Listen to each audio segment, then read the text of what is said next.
Ladies and gents, boys and girls, welcome to the Daily Crow. I'm Chris Phillips, your host of the Spurs Up Show. As always, appreciate you all tuning in. I see Ethan, John Edward, Will Hall, Travi, what's going on? Also, those in the Big Cock Club Discord, head over to the TDC Questions channel, the TDC Questions channel, to be sure your questions are answered there. We've had a very busy morning getting out the link right now on social media, so I do apologize to those of you who maybe were waiting on it and may have missed it. There we go. We just posted it. Really excited, again, to chat with you all here on this Tuesday, as we get things rolling here.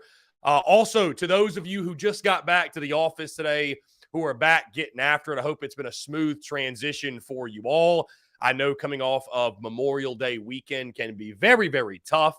So I hope it's not too tough on you. I hope the boss is taking it easy and hope you guys are having a great start to your week, if you will. Again, guys, we got a lot to get into, a lot to discuss here on this Tuesday, May the 30th. I appreciate each and every single one of you tuning in. Brendan M., what's going on, my friend? Again, those in the Big Cock Club Discord, thank you all so much for the continued love and support. Also, those that support us on the merchandise side of the business, the podcast as well. We've gotten great feedback on the way that we are now distributing the podcast, everything we're doing with that. So, again, if you have not done so, be sure to head over, to iTunes, Spotify, Stitcher, Google Podcasts, and make sure you hit that subscribe button. Hit the subscribe button on iTunes, Spotify, Google Podcasts, wherever you get your podcasts, so you can stay tuned with us. All the content that drops every single day after the Daily Crow,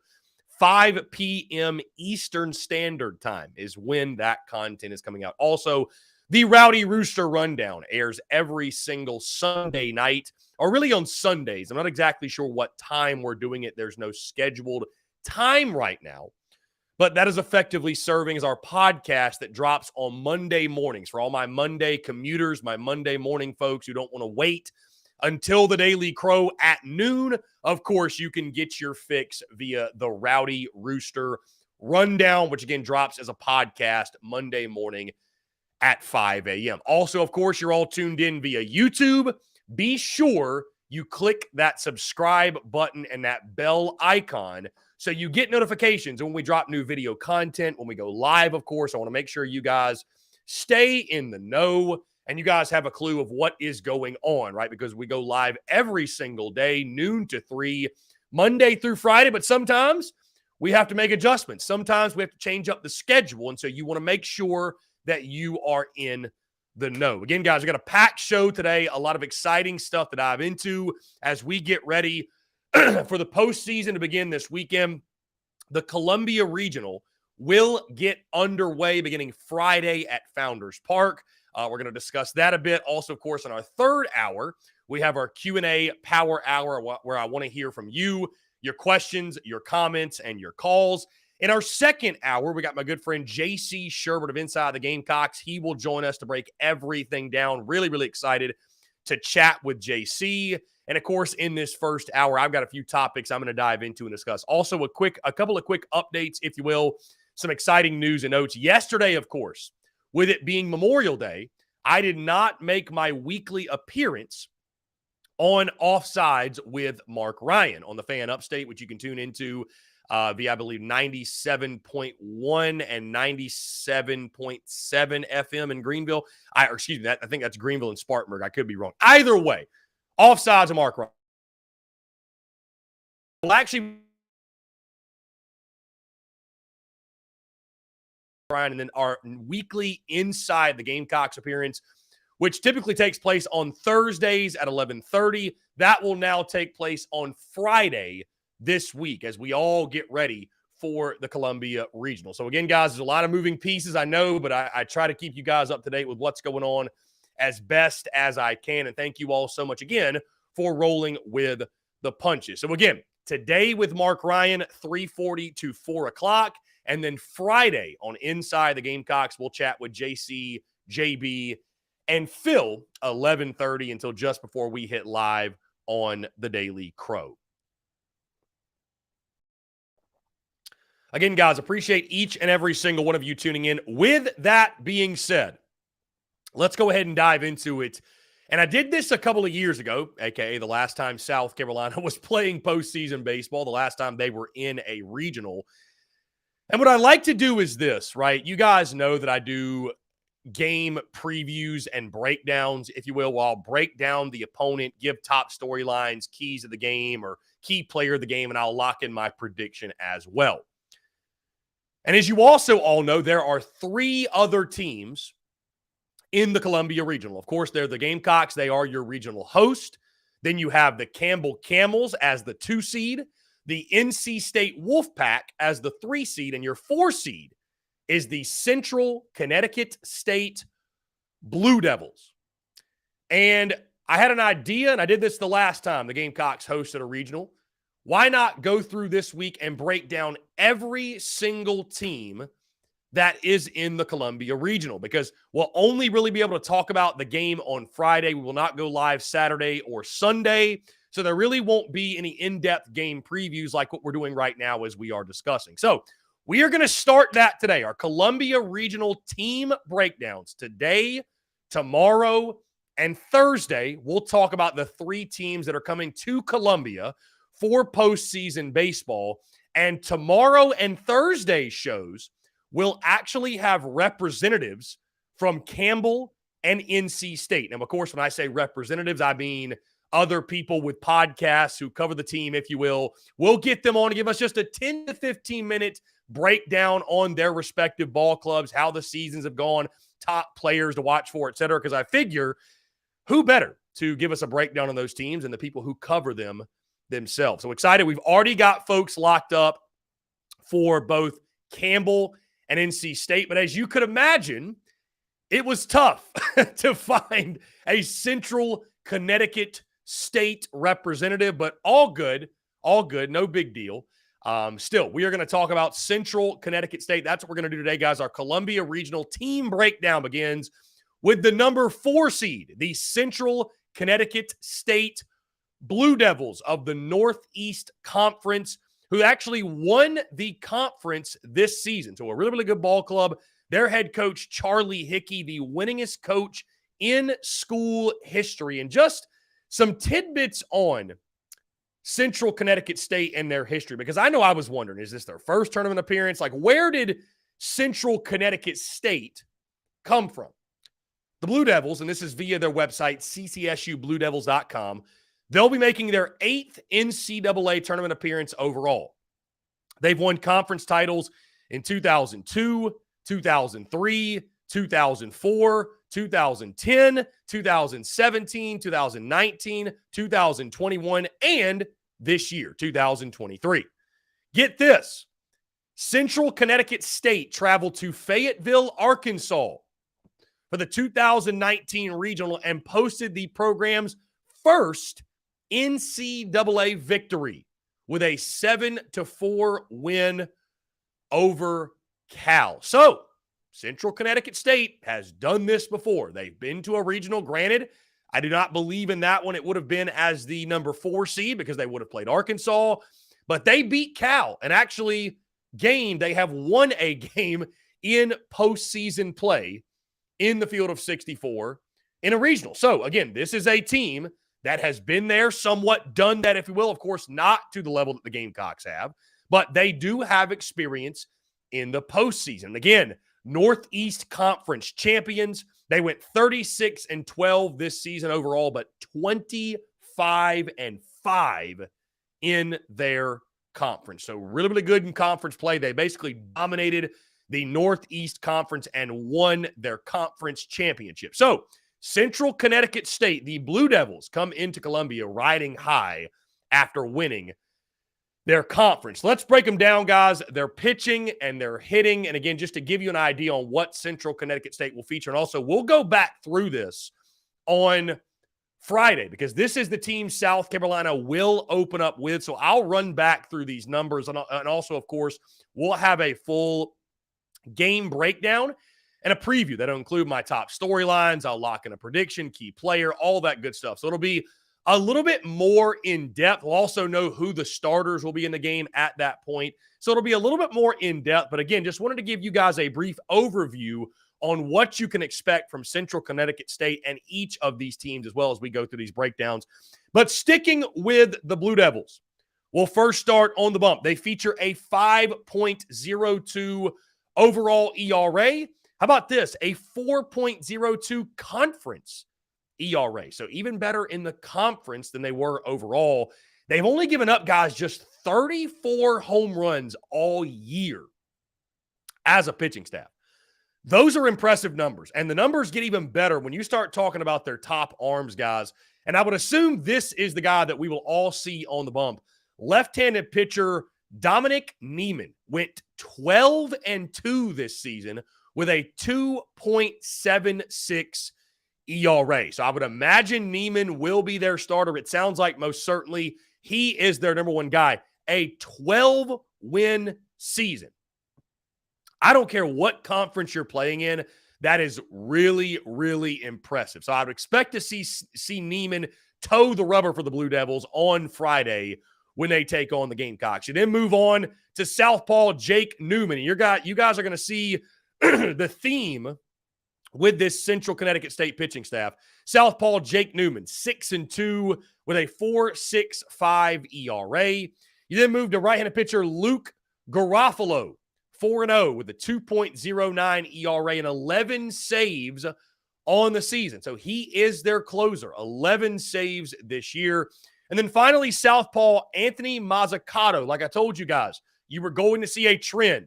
Central Connecticut State features a lot of left-handed pitching. So that could pose some issues for South Carolina in that game on Friday. But Mazzucato, 4-0 with a 3.94 ERA. And of course, guys, when I read off these numbers to you, I'm just giving you the statistics as is. Of course, this is not against SEC competition. We all understand that, and we'll talk more about that and how that factors in on Friday when we break down the game. Now, swinging the sticks for Central Connecticut State. They hit 302 overall, 309 in their conference. So again, they tore up the Northeast. They hit 54 home runs this season. I would not call Central Connecticut State, I would not call them a power hitting team, but a pretty well-rounded team, all in all. And you look at their players to watch for, you got to start with infielder Ramon Jimenez, who hit 347 this season, 11 home runs, and 57 RBI. He was their home run leader, average leader. He is their do-it-all, everything guy. I would expect you'll probably see him in the 3 or 4 hole for the Blue Devils. So Jimenez, 347, 11 bombs, 57 ribbies. You then move to infielder, outfielder Hunter Pascalini. Hit 306 this season, 4 home runs, 21 RBI, and 19 stolen bases. So he features some of that speed, leads the team in stolen bases. You then move to outfielder Joe Rios, who hit 275, 7 home runs, and 31 RBI. Then there's infielder Elliott Good, who hit 310, 2 homers, 38 RBI on the season. And then outfielder Jimmy Sullivan, who hit 308, 4 home runs, and 22 RBI. But again, of course, guys, you look at the lineup. It starts with Jimenez for them, 11 bombs, 57 ribbies, and hit 347 this season. So that's the breakdown of Central Connecticut State University. Again, guys, we'll have representatives from Campbell and NC State over the next 2 days. We will have Campbell featured tomorrow and NC State on Thursday. We already have those conversations locked in with those folks to get full breakdowns on those teams. But Central Connecticut State, of course, guys, they're going to be slept on because they're the 4 seed. But, in their conference, I mean, the best of the best, a high-quality ball club, the best of the best for sure. I'm just going to pull up their schedule really quickly. They did lose earlier in the season to LSU in 7 innings by a final score of 26-4. They then lost to them again the next day in 7 innings by a final score of 13-0. So the limited action they've had against SEC teams well. They also played the 20th ranked UConn Huskies.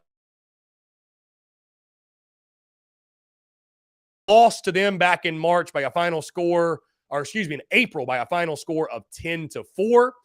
Let's see. They then, just looking at notable games here, played Wagner, beat Wagner in their conference tournament, Sacred Heart, and that was the conference tournament. Their conference tournament taking place at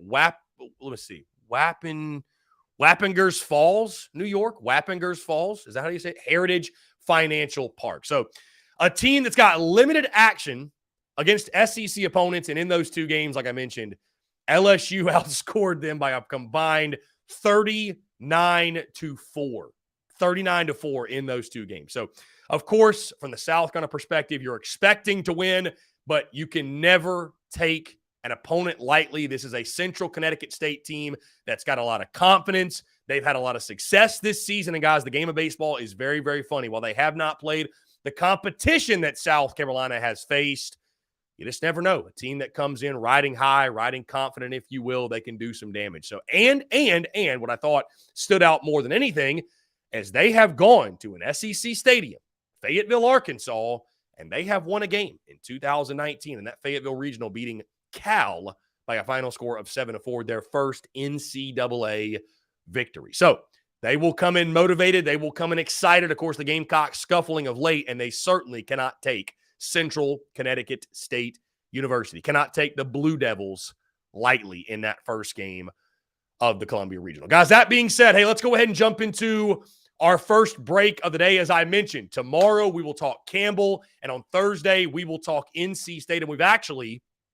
got representatives from both of those schools. So really, really excited to chat with both those guys. Looking forward to it. Going to get a full breakdown. I'd say, like I said, 15 to 20 minutes so just on their seasons, how they fared this year, how they're feeling going into the Columbia Regional, right? Really just gauging on their expectations for the postseason in the next 2 days. Those conversations are going to be a ton of fun. But in the meantime, guys, like I said, let's go ahead, jump into our first break of the day. On the other side, we're going to keep the conversation going here on this Tuesday. You're tuned in to the Daily Crow. Attention all Gamecock seafood lovers. Are you tired of searching for the freshest seafood in town?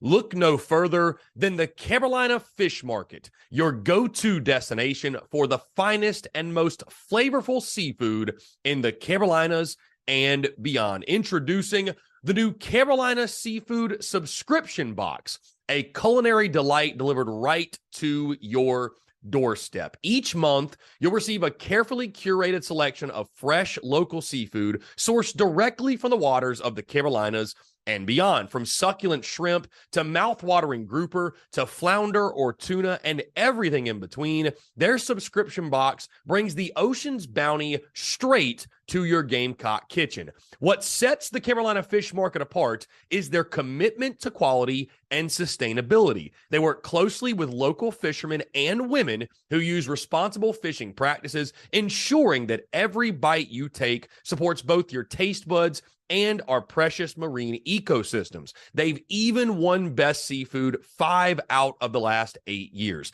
But that's not all. They're offering free shipping to all TSUS listeners on every Carolina Seafood subscription box, making it even easier for you to indulge in the flavors of the coast. Experience the convenience and joy of having fresh seafood delivered right to your door without any of the hassle. Don't miss on this incredible opportunity to elevate your culinary adventures with the Carolina Fish Market's Carolina Seafood Subscription Box. Join the seafood enthusiasts across the nation who are savoring the taste of the Carolinas, one delectable bite at a time, and just in time for Father's Day. Visit their website today at carolinafishmarket.com. That's carolinafishmarket.com, and embark on a seafood journey like no other. Freshness, flavor, and convenience await you. Order your Carolina Seafood Subscription Box now and use the promo code SPURSUP, that's SPURSUP, for $10 off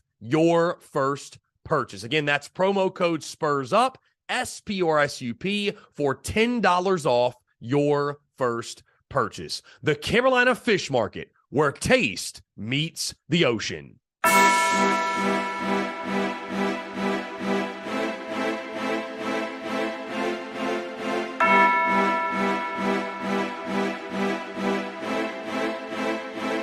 Muscle Dougie, ho.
Welcome back, folks, here on this Tuesday, May the 30th, 2023. Again, guys, appreciate each and every single one of you tuning in. I hope you're having a fantastic Tuesday and a great start to your week if you're back in the office, taking care of business, whatever it is. Maybe you took the week off, whatever you're doing. Thank you all so much for tuning in with us. Like I mentioned, in hour number 3, we have our Q&A Power Hour. We'll take your questions, your comments, your calls as well. In the meantime, though, give us a ring at 843-790-3377. And you can flood that voicemail line, that text line, also the YouTube chat, and we'll get to all of those questions in the third hour. Also, those in the Big Cock Club Discord, you already know what to do. Leave us your questions, and we'll get to them as well. We've also got JC Sherbert in the second hour. Looking forward to hearing from JC and everything he has to say on the upcoming regional, everything that is taking place this weekend at Founders Park. And also, hey, we're about to enter the month of June, and you guys all know what the month of June is. It is a big, big time for recruiting, as JC has talked about before. Cannot wait to see the recruits that fall as Shane Beamer continues to build out the 2024 signing class. With that being said, let's keep the conversation going. And on the note of Gamecocks football, guys, of course, you all know, at this point in the quote-unquote off-season, if you will, it is list season. And I'm going to give you all another list. This is actually one that I have never talked about before on the airwaves, never created content around. And it's sparked by the question that was asked of me yesterday. And I thought, you know what? This would be a great show topic. And that is, Chris, which opposing players have given us the most headaches over the years? Which players do you still have nightmares about? And I thought the best way to phrase that question and take it into today's show is this: my top 5 villains in Gamecocks football history. Now, when I posed this to the Big Cock Club Discord, I think they got a little bit confused on what I was saying. I'm not saying our players as villainous characters. I'm talking about who are the players, who are the figures that have been thorns in the side of Gamecocks football over the years. Who are those figures who we've had nightmares about over the years? Now, admittedly, let me say this before I dive into my list. There's going to be some recency bias here because, of course, I'm a bit of a younger Gamecock fan. Didn't start pulling for the Gamecocks, as you all know, until end of 02, beginning of 03. So if there's somebody in the 80s, the 90s, or what have you that served in a villainous role, I may or may not have included them in this list. So just keep that in mind when we are going through this, and I'd love to hear any of your suggestions and maybe somebody that you think was a no-brainer for the list that I may have missed. But either way, my top 5 villains in Gamecocks football history. And before we dive into the top 5, guys, let's talk a couple of honorable mentions, a couple of those who just missed out on making this list, but certainly served their place in Gamecocks football history as villains for sure. And my first one may make you all chuckle. Florida, not with the Gamecocks, but when he was at the University of Florida, guys, I went back and looked at the results. Close to beating the Steve Spurrier Florida teams. And of course, the Gamecocks joined the SEC in 1992. And guys, again, you look at the final results in these games. I don't have them pulled up in front of me, but this was a team that you dreaded playing as a Gamecock fan. And we all know Steve Spurrier with his swag, with his moxie, and loved to run up the score and loved to talk trash. I mean, heck, there were some Gamecock fans that were so jaded by Steve Spurrier and what he did to Carolina football during the 90s and early 2000s. There were some folks that even maybe raised an eyebrow and said, I don't know if I really want this guy as my head coach. Right? A lot of Gamecock fans had to come around to the fact that they hated Steve Spurrier for the better part of a decade and then now had to love him because he was our guy. The HBC, was now our head coach. So Florida, Steve Spurrier, he terrorized the SEC, and certainly the Gamecocks were no exception.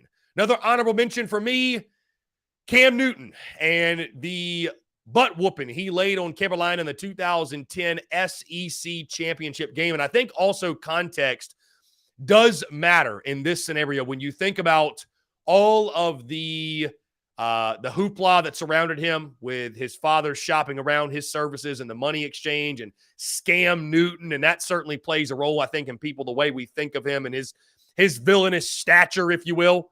But, a game that certainly, if not for Cam Newton, if not for that Auburn team, I mean, the Gamecocks could have won the SEC championship. And is the trajectory of the program, or is the program just different now? I think we'd all agree it would be if they were able to secure that victory. So Cam Newton, just for that one game alone, and also you think of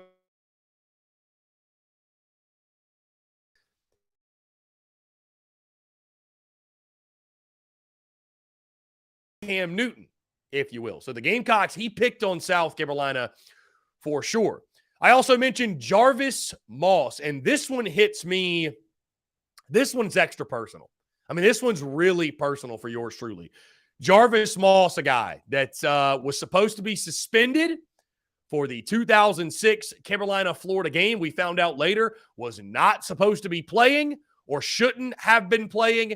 Instead, he was. Carolina goes down to Gainesville, and I still say, guys, to this day, that is the best performance by a Gamecocks football team in a game in which they did not win. You think about that 06 team and that Florida team with Chris Leak, and they would go on to win the national championship. Meanwhile, Carolina was looking for back-to-back wins over Florida, their first win in the Swamp since like the 30s, I think that would have been. Of course, they get that later on in 2010. But Ryan Suckup lines up for the field goal, well within his range, right? We all know he's got a boot, and Jarvis Moss gets that paw up there, blocks it, and the rest is history. So Jarvis Moss, definitely for me, because like I've mentioned before, that is the last time I have cried over a South Carolina football game. It was that Carolina-Florida game back in 2006. Also on this list, Trevor Lawrence, the signal caller from the upstate, former Clemson quarterback. Trevor Lawrence just owned Carolina. I mean, there's really no other way to put it. And those Clemson teams also owned the Gamecocks. And, of course, those were Gamecock teams coached by Will Muschamp. Trevor Lawrence, though, he had the stare down to the sideline. But, I mean, all throughout his career, he owned South Carolina, picked on him, it seemed like, time and time again. And so certainly I think he could have been on this list. He's probably farther down for me. And it's almost one of those things where the reason is because Trevor Lawrence is a guy, to be a real villain, you had to have something, I think, and then get it snatched away by a villainous character. I mean, the Gamecocks weren't really good, right? Trevor Lawrence more so added insult to injury, right? It probably wouldn't have mattered who was playing quarterback for the Tigers at that time. They would have taken advantage of Carolina. They would have beaten the brakes off of the Will Muschamp coach teams. But Trevor Lawrence being the quarterback of those teams, and his performances in those games certainly rubs a little bit of salt in the wound. And my final honorable mention, guys, and some of you probably would have had this in your top 5, David Pollock. And almost solely for the play back in 2002 where he steals the ball out of Corey Jenkins' hands in the end zone. And that was a game you might recall. South Carolina loses to Georgia at Willie B. And this is Carolina now coming off of back-to-back Outback Bowl wins. So hopes are still very, very high that South Carolina, is going to go on and continue that and win the SEC East and be a factor in the SEC. It had not settled in yet that Carolina that season was going to be a 5-7 football team. And that was a huge play in that game. Again, David Pollock, Corey Jenkins rolls out. David Pollock steals the ball away. And the rest is history, right? The Gamecocks lose that game 13-7. There were also a couple of fumbles that cost Carolina in that game. And David Pollock would go on, of course, to terrorize Carolina in 2004 and 2005. And just a fantastic player. I think 2004 was his last year. But anyways, the fantastic player that he was, David Pollock, it seemed like, was always a thorn in the side of the Gamecocks. So that is my list of honorable mentions, guys. That being said, let's get into my top 5, the top 5 villains in Gamecocks football history. At number 5 on this list, and I just mentioned him a couple of moments ago, but I just don't think at this point you can go through this list without mentioning Will Muschamp. And it's almost kind of weird to think about that a former head coach of South Carolina could make the list. But when you factor in the way things ended and you factor in the way this fan base feels about Will Muschamp and really truly what he did to this South Carolina football program, there's no way I could leave Will Muschamp off. Again, it's strange to include a former head coach, someone who, at least in the beginning of his tenure, you felt like did a lot of good for the program, right? You go to a bowl game in year 1, that was unexpected. You take South Carolina to an Outback Bowl, and you win said Outback Bowl.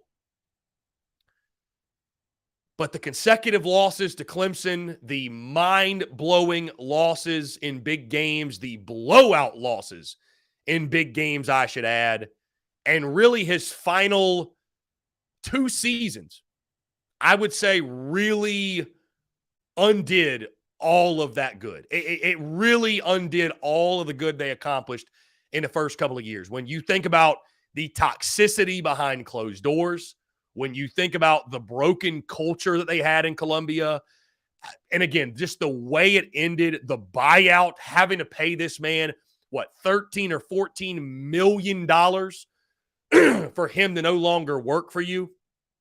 And then the fact that he goes to Georgia, one of your biggest SEC rivals, and I know it's his alma mater, but he goes back to Georgia and has beaten you since he's gotten there and has won 2 national championship rings. Number 5 on my list, Will Muschamp.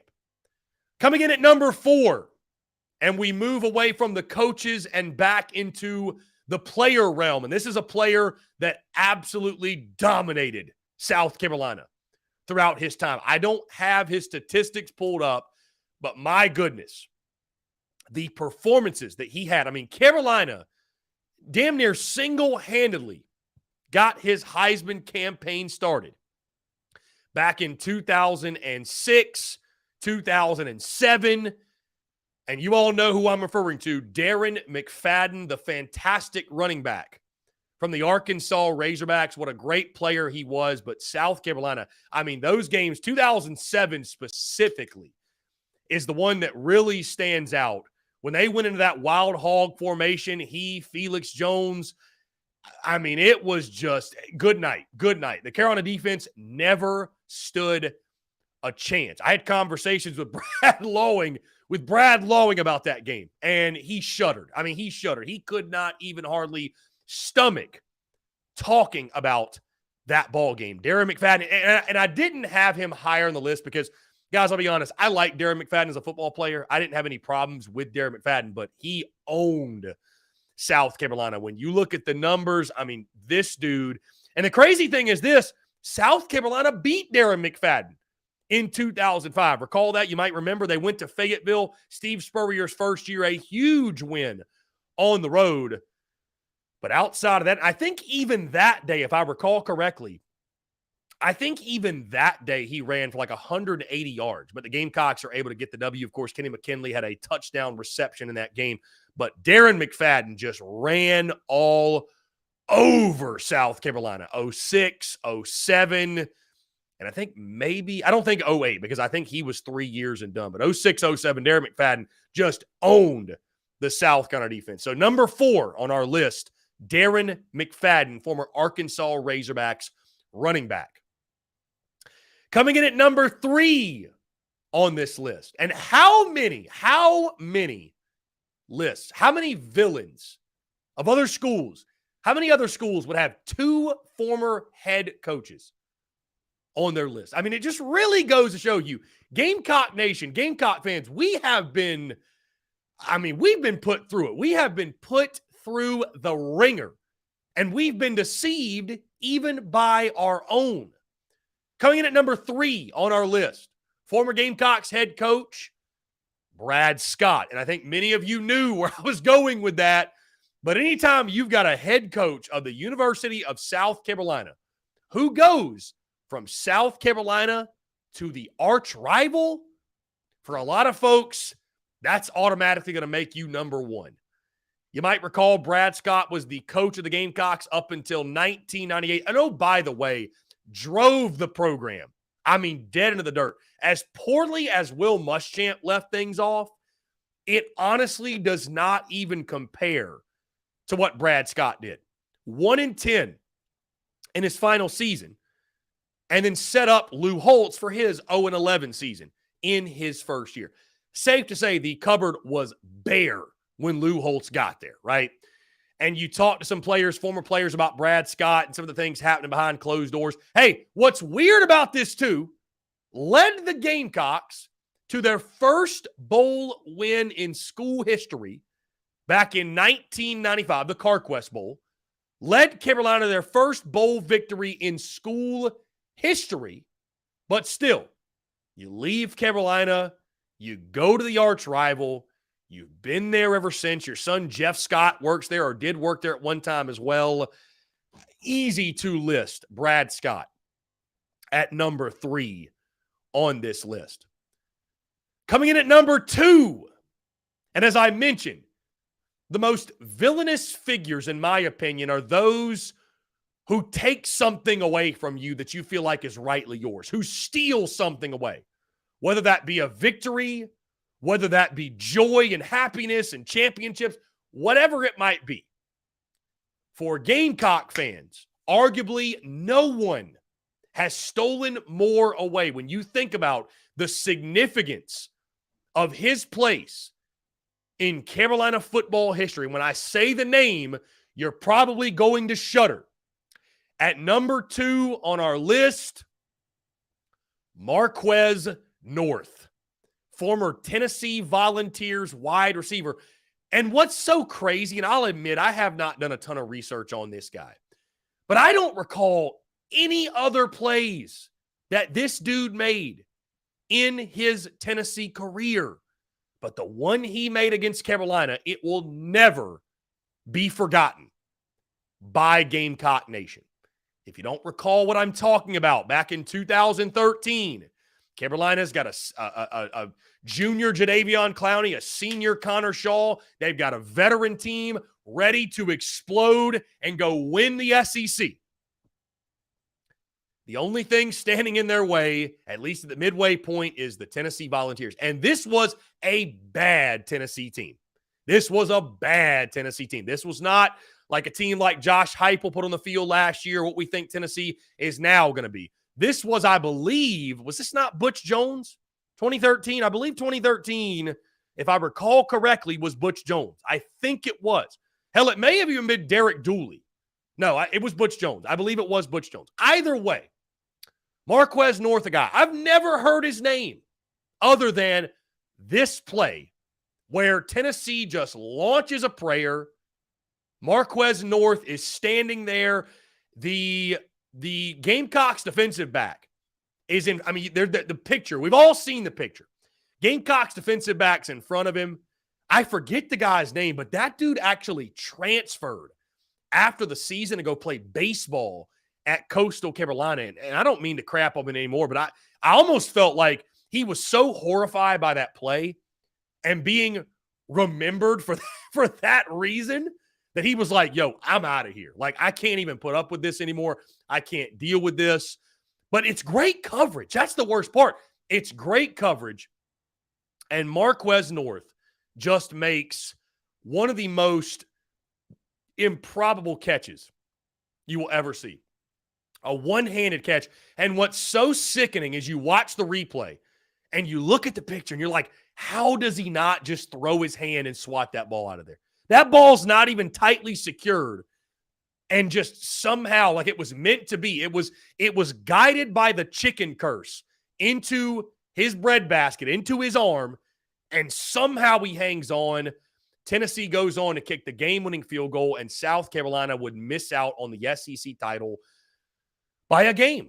And the Gamecocks have not been really hardly in that position since to get back to Atlanta. So it's one of those plays where I think you can realistically look at it and say maybe the biggest what-if moment in Gamecocks football history. I mean, that really probably is the biggest what-if moment, because what if Marquez North drops that football? What if that ball gets poked out?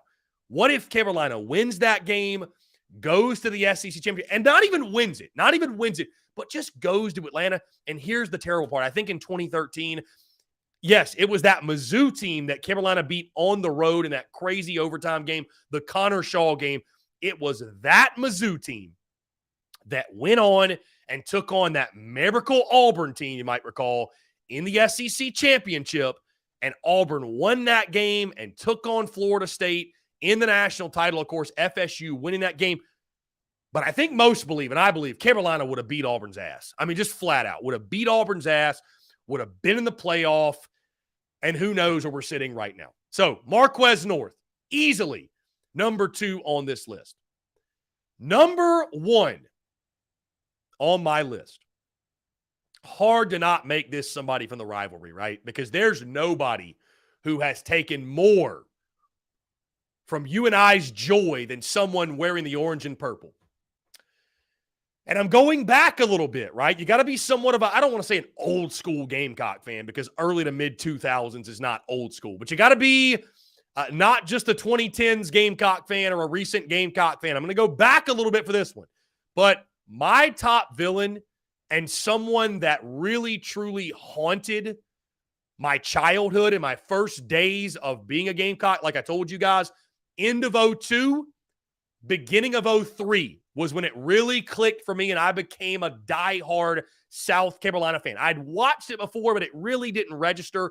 End of 2002 is when it really clicked and it got in my blood, and the rest is history. And so for those of you who are watching back then, you will understand. Number 1 on my list, Charlie mother effing Whitehurst. There's not a bigger villain in Gamecocks football history. When you think about what he did at Clemson, I believe still the only quarterback to go 4-0 against the arch rival. He beat Carolina in 2002, 2003, 2004, and 2005. 2003, he led the 63-17 beatdown of the Gamecocks at Williams-Brice Stadium, which I think you could still argue is the worst in school history. I know 56-7 in 2016, but the fact that that game was at home, and it just, a beatdown of epic proportions. A beatdown of epic proportions. He also smacked you around in 2004, 29-7 in the brawl game. And then in 2005, spoiled Steve Spurrier's first rivalry game, in a game in which the Gamecocks had a ton of momentum. I think they had just beaten Florida, right? But Carolina had a ton of momentum. And who can forget Charlie Whitehurst? I believe it was like a 3rd and long or 4th and long or something. Gets the first down, gets up, does the first down mark. You know the game is over. That was a dude that haunted my childhood and just haunted me as a Gamecock fan in my early days of pulling for South Carolina. So again, my top 5 villains in Gamecocks football history are as follows. At number 5, Will Muschamp. Number 4, Darren McFadden. Number 3, Brad Scott. Number 2, Marquez North. And at number 1, Charlie mother effing Whitehurst. I feel like that's the only way I can say that dude's name. It stings coming off the tongue. It stings for me to say it. But Charlie Whitehurst, man, you haunted my life as a Gamecock fan as a teenager. That is for sure. Guys, all right, that's my list. I would love to hear from you all. Your thoughts. Who were your top villains in Gamecocks football history? Is there anyone that I missed? Were there any obvious choices that I made an omission on? Were there any obvious choices that you would add on? Guys, we're going to jump into another quick break. Again, we got J.C. Sherbert upcoming at 1:15. 1:15. We got J.C. Sherbert upcoming. And, of course, in hour number 3, we will have our Q&A Power Hour. We'll take your questions, your comments, your calls, all that good stuff. And in the meantime, guys, we will keep the conversation going here on this Tuesday, May the 30th, 2023. And I appreciate each and every single one of you tuning in. You're tuned in to the Daily Crow. Attention all Gamecock seafood lovers. Are you tired of searching for the freshest seafood in town? Look no further than the Carolina Fish Market, your go-to destination for the finest and most flavorful seafood in the Carolinas and beyond. Introducing the new Carolina Seafood Subscription Box, a culinary delight delivered right to your doorstep. Each month, you'll receive a carefully curated selection of fresh local seafood sourced directly from the waters of the Carolinas and beyond. From succulent shrimp to mouth-watering grouper to flounder or tuna and everything in between, their subscription box brings the ocean's bounty straight to your Gamecock kitchen. What sets the Carolina Fish Market apart is their commitment to quality and sustainability. They work closely with local fishermen and women who use responsible fishing practices, ensuring that every bite you take supports both your taste buds and our precious marine ecosystems. They've even won Best Seafood 5 out of the last 8 years. But that's not all. They're offering free shipping to all TSUS listeners on every Carolina Seafood subscription box, making it even easier for you to indulge in the flavors of the coast. Experience the convenience and joy of having fresh seafood delivered right to your door without any of the hassle. Don't miss on this incredible opportunity to elevate your culinary adventures with the Carolina Fish Market's Carolina Seafood Subscription Box. Join the seafood enthusiasts across the nation who are savoring the taste of the Carolinas, one delectable bite at a time and just in time for Father's Day. Visit their website today at carolinafishmarket.com. That's carolinafishmarket.com, and embark on a seafood journey like no other. Freshness, flavor, and convenience await you. Order your Carolina Seafood subscription box now and use the promo code SPURSUP, that's SPURSUP, for $10 off your first purchase. Again, that's promo code SPURSUP, SPURSUP, for $10 off your first purchase. The Carolina Fish Market, where taste meets the ocean.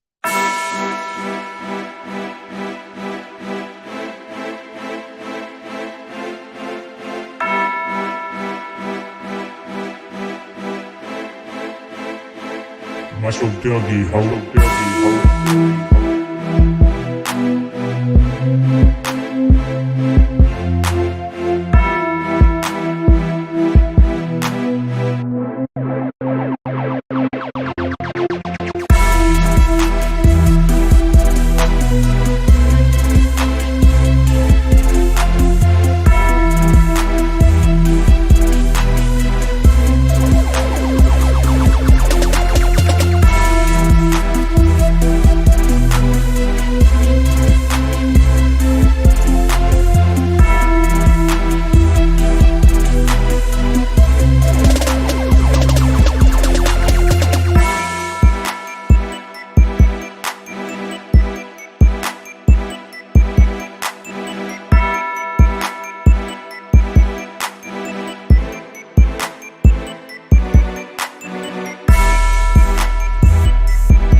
All right, guys, we're back here on this Tuesday, May the 30th, 2023.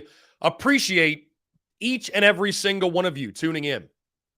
Thank you all so much for the continued love and support as we are rocking and rolling here in this week, guys. Excited for what's ahead with the Columbia Regional, of course, taking place this weekend. And as we continue the countdown to kick off Gamecocks football, we are just 95 days away. Having a lot of fun with our countdown. I'll tell you guys, selfishly, it's a lot of fun for me to wake up every single day and post the countdown video. It's a blast, man. I really, really thoroughly enjoy it. I hope you guys do as well. And I always look forward to it, man. Just looking through the highlights and searching, if you will. And it's a lot of fun. And, of course, the game today, as our good friend Brendan M. in the Big Cock Club pointed out from our clip, that South Carolina snapped the Tigers' home winning streak, and that their home winning streak is 0. Things that you love to hear indeed. Again, guys, appreciate you all tuning in. We got JC Sherbert upcoming at 1:15, and some honorable mentions that I did not think of. I'll tell you this. What I realized is this. We could do a top 5 villains in the history of just the South Carolina-Clemson rivalry, because I was just thinking, our good friend Chase pointed out Hunter Renfrow. I mean, that is one that definitely I think you could list as a villain to Gamecock fans. Hunter Renfrow always seemed to ball out in those games. How about Seth Beer on the baseball side? My goodness. I mean, that dude owned Carolina pitching. Or you remember, what was it, 2017, I think? 2017. Carolina was a pitch away from winning that series, I think. And Josh Reagan, I think it was, hung the breaking ball, and Seth Beer goes yard. I think he tied it at that point, and the rest is history. Clemson won that game and won the series. Also, somebody mentioned Javon Kinlaw. That's, I'll be honest with you, that's a heck of an answer. That could be one. I don't know with Javon Kinlaw, I don't know. I don't know if that one for me has, and maybe it's because, again, I think Will Muschamp's the better answer just because he was his head coach, and, we try to block out all the memories of the Will Muschamp era. You know what? That was his doing. That was his fault. So I think listing Muschamp as sort of the party responsible for that is more so where I fall. But certainly a lot of candidates over the years, top villains in Gamecocks, really athletics history too. Some of you would probably list Darren Horn as a villain on the basketball side because of what he did at Carolina or what he did not do. Has Frank Martin turned into a villain? Did Frank Martin last year, because of his comments, did he somewhat turn into a villain? Maybe. No. I think that might be a little bit strong too. But for some, I think for some out there, hey, has Kim Mulkey turned into a villain, the LSU head coach? Did Angel Reese become a villain? Right? I mean, for a while there, UConn women's basketball as a whole was a villain. So it's a fun conversation to have because I tell you guys, and there's some that may get uncomfortable with, but like when you really think about it, think about this. In life too, like what makes the sunny days so great? It's the fact that there are rainy days and you can have appreciation for how great the sunny days are. It's the same thing in sports. What makes winning so great? It's the agony of losing. Like if you didn't know the agony of losing, winning would not be so sweet. That's why I always say that, when we're going through like last year, we're going through a Gamecocks football season, even when it's ugly, be able to appreciate the wins because it's guaranteed we'll be miserable in defeat. Why also be miserable in wins, in victories, right? There's a difference, though, between being miserable and being critical and analyzing things. But you guys get where I'm coming from, right? Like, be able to find the joy, as Shane Beamer says, in winning. Again, guys, we've got about 15 minutes until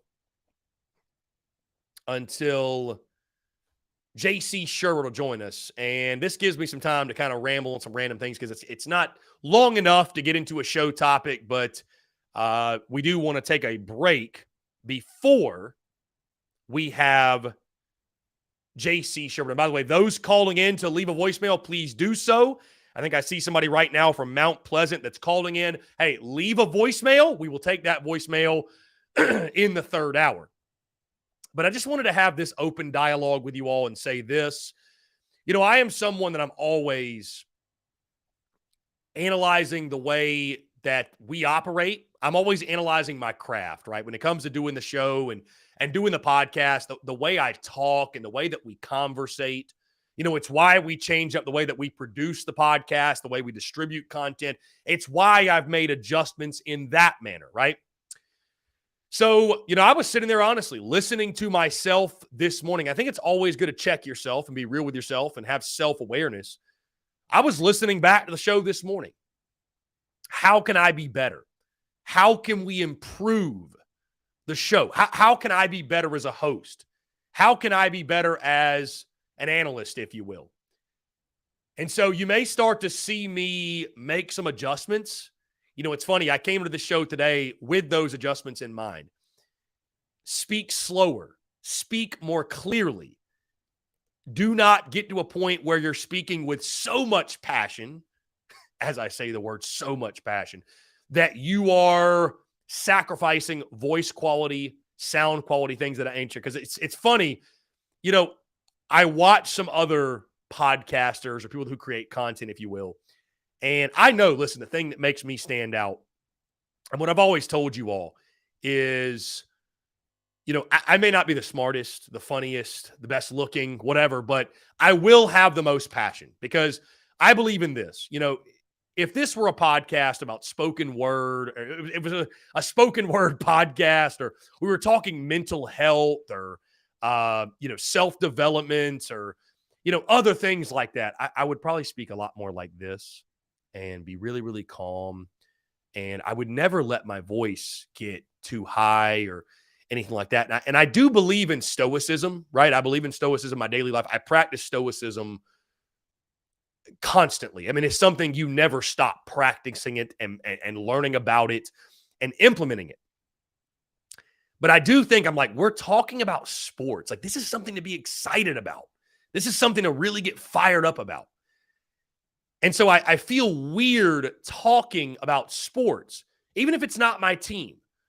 I feel strange talking about sports in a monotone type of tone, if you will, right? I just, the last thing I want is for people to tune into my show at any point and fall asleep and be bored, right? You're not going to be bored. You may be many things. You may get pissed off, but you will not be bored. And I pride myself on that in all of my content. Like, I really believe if you're on social media and you don't have some open-ended banter taking place, you're not being bold enough. You're not looking at things critically enough. You're not. You're being very box score-ish, just trying to stay in between the lines and not ruffle any feathers, no pun intended. And that's just not the way that I've built the business and the brand and everything else. But I'm always evaluating myself as a content creator, the way we do things, heck, from everything from the way that I tweet to the way we make graphics to the way that I produce the show to the way that I actually operate the show. And that's why I always say I'm always willing to take feedback, guys, because I do not think by any stretch of the imagination that I'm perfect. And that's the beauty of it. It's the joy is in the journey. We're only 1% of the way. And there's still so much growth and evolution and sharpening of the craft to be done. There's so much of it, right? There's so much of it. And that's the exciting part. That's the really, really fun part. If you had it all figured out, there'd be no point in tomorrow. There'd be no point even in today and getting better and continuing to evolve and to grow, if you will. So what's really interesting, by the way, and I don't know who's doing this, but I'm getting a call from somebody's calling me from the Spurs Up Show number. So I don't know if you're trying to do that or not. But if you are, number one, I don't know how you're doing it. And number two, stop doing it, maybe. I don't know. It's weird. And if you're going to do it, leave a voicemail because you're not even doing that. I don't know what they're trying to do, but they're calling from these. I'm literally getting a call from the Spurs Up Show. I don't know how it's happening.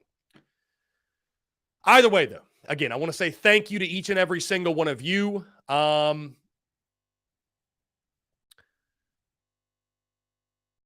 let me do this because I'm curious for those out there. I think there's many of you out there that, and I could be totally wrong. This will be a test. This is totally a test. I feel like there's a lot of you out there that are fans of TSUS, are dare I say diehard fans of TSUS, that would be excited to be part of our private community, the Big Cock Club. And what I want you to do, here's the assignment. If price was not an issue, if price didn't exist, or if you just even have any interest, please shoot me a DM because I'm curious. I want to see something really quickly. I want to see something because I've got some ideas in mind for the Big Cock Club, but I don't want to implement them. And I may do so either way. Hey, look at this. Why is the Spurs Up Show calling me? Who is this? Who is this? What form of sorcery is this? But if you have interest in the Big Cock Club, and let's just say price wasn't an issue, just hit me up. I'm just curious. I'm genuinely curious. And listen, guys, I don't take pride or ego in this thing. Is that a weird question? I had a guy tell me one time, I can't believe you put up a post asking for if anybody's interested in business partnership or any partnership. I'm like, why? Like, why not use the platform I've worked so hard in building, right? Why not use the network that I've worked so hard in building? So, anyways, I'm just curious. For those of you out there, is there anybody out there? Is there anybody out there who would be interested? I guess I don't know. You guys just hit me up and let me know. We have a lot of fun in the Big Cock Club Discord. It's a good time. We will be watching again. Of course, we'll be streaming all of the games, the Columbia Regional this weekend in the Big Cock Club Discord and Hangout. You can ask any of the folks that are in it. It's a good time. We're able to sit, conversate, chat with each other during the game and actually watch the game. It's what we sort of wish. It's what we sort of wish we could do in the YouTube live streams.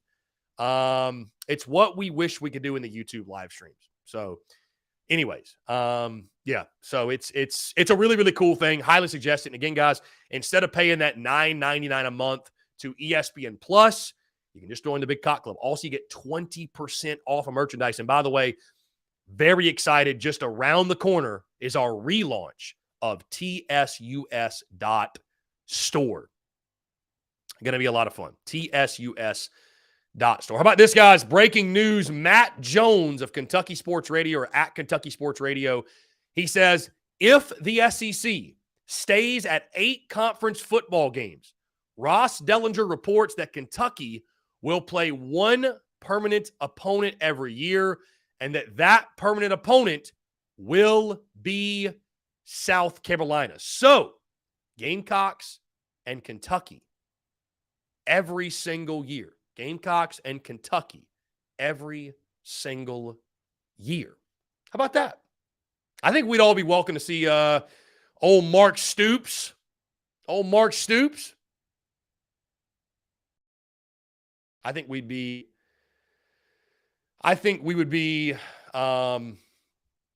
open to that for sure. I think it'd be a lot of fun.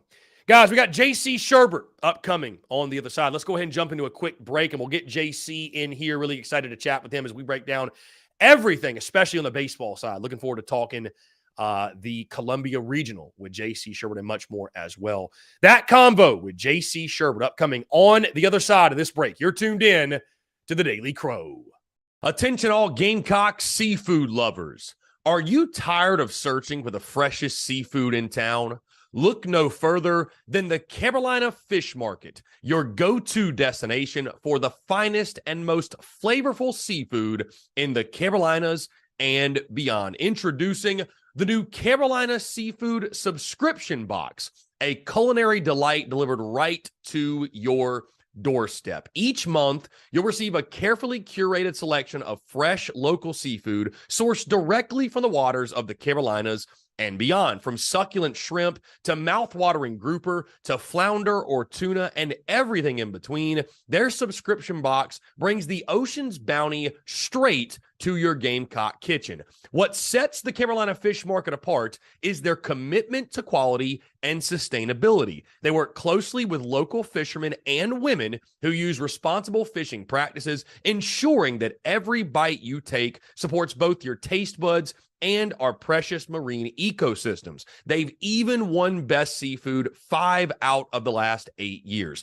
But that's not all. They're offering free shipping to all TSUS listeners on every Carolina Seafood subscription box, making it even easier for you to indulge in the flavors of the coast. Experience the convenience and joy of having fresh seafood delivered right to your door without any of the hassle. Don't miss on this incredible opportunity to elevate your culinary adventures with the Carolina Fish Market's Carolina Seafood Subscription Box. Join the seafood enthusiasts across the nation who are savoring the taste of the Carolinas, one delectable bite at a time, and just in time for Father's Day. Visit their website today at carolinafishmarket.com. That's carolinafishmarket.com, and embark on a seafood journey like no other. Freshness, flavor, and convenience awaits you. Order your Carolina Seafood subscription box now and use the promo code SPURSUP, that's SPURSUP, for $10 off your first purchase. Again, that's promo code SPURSUP, SPURSUP, for $10 off your first purchase. The Carolina Fish Market, where taste meets the ocean.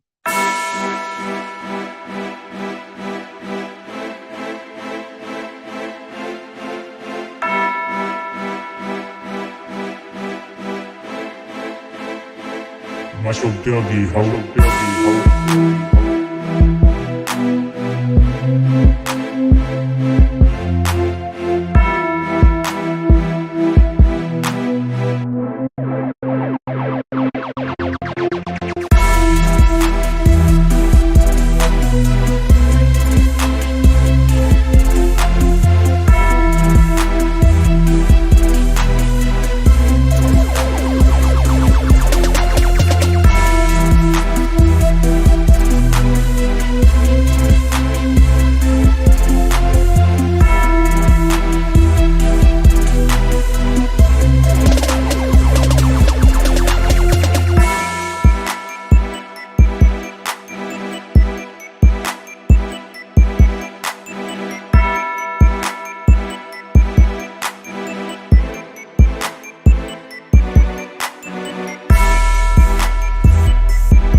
All right, guys, we're back here on this Tuesday, May the 30th, 2023.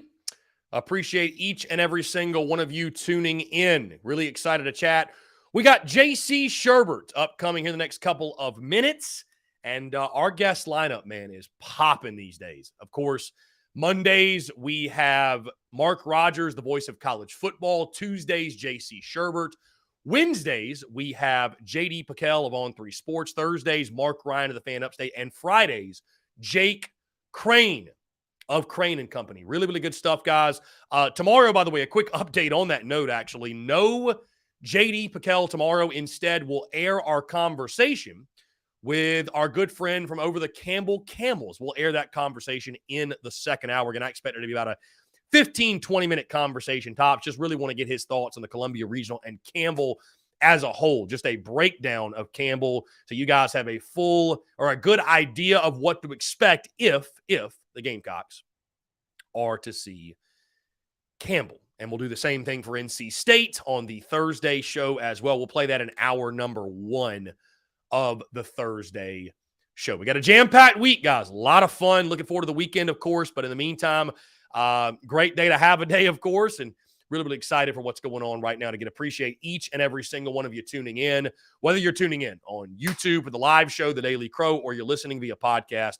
Thank y'all so much for the continued love and support. By the way, I know you guys get the Carolina Fish Market ad, every single ad. We'll actually be cooking some fish tonight. We got some red snapper, we got some sushi grade salmon, we got some sea bass. So we're going to be throwing it all on the grill tonight. I am looking forward to it.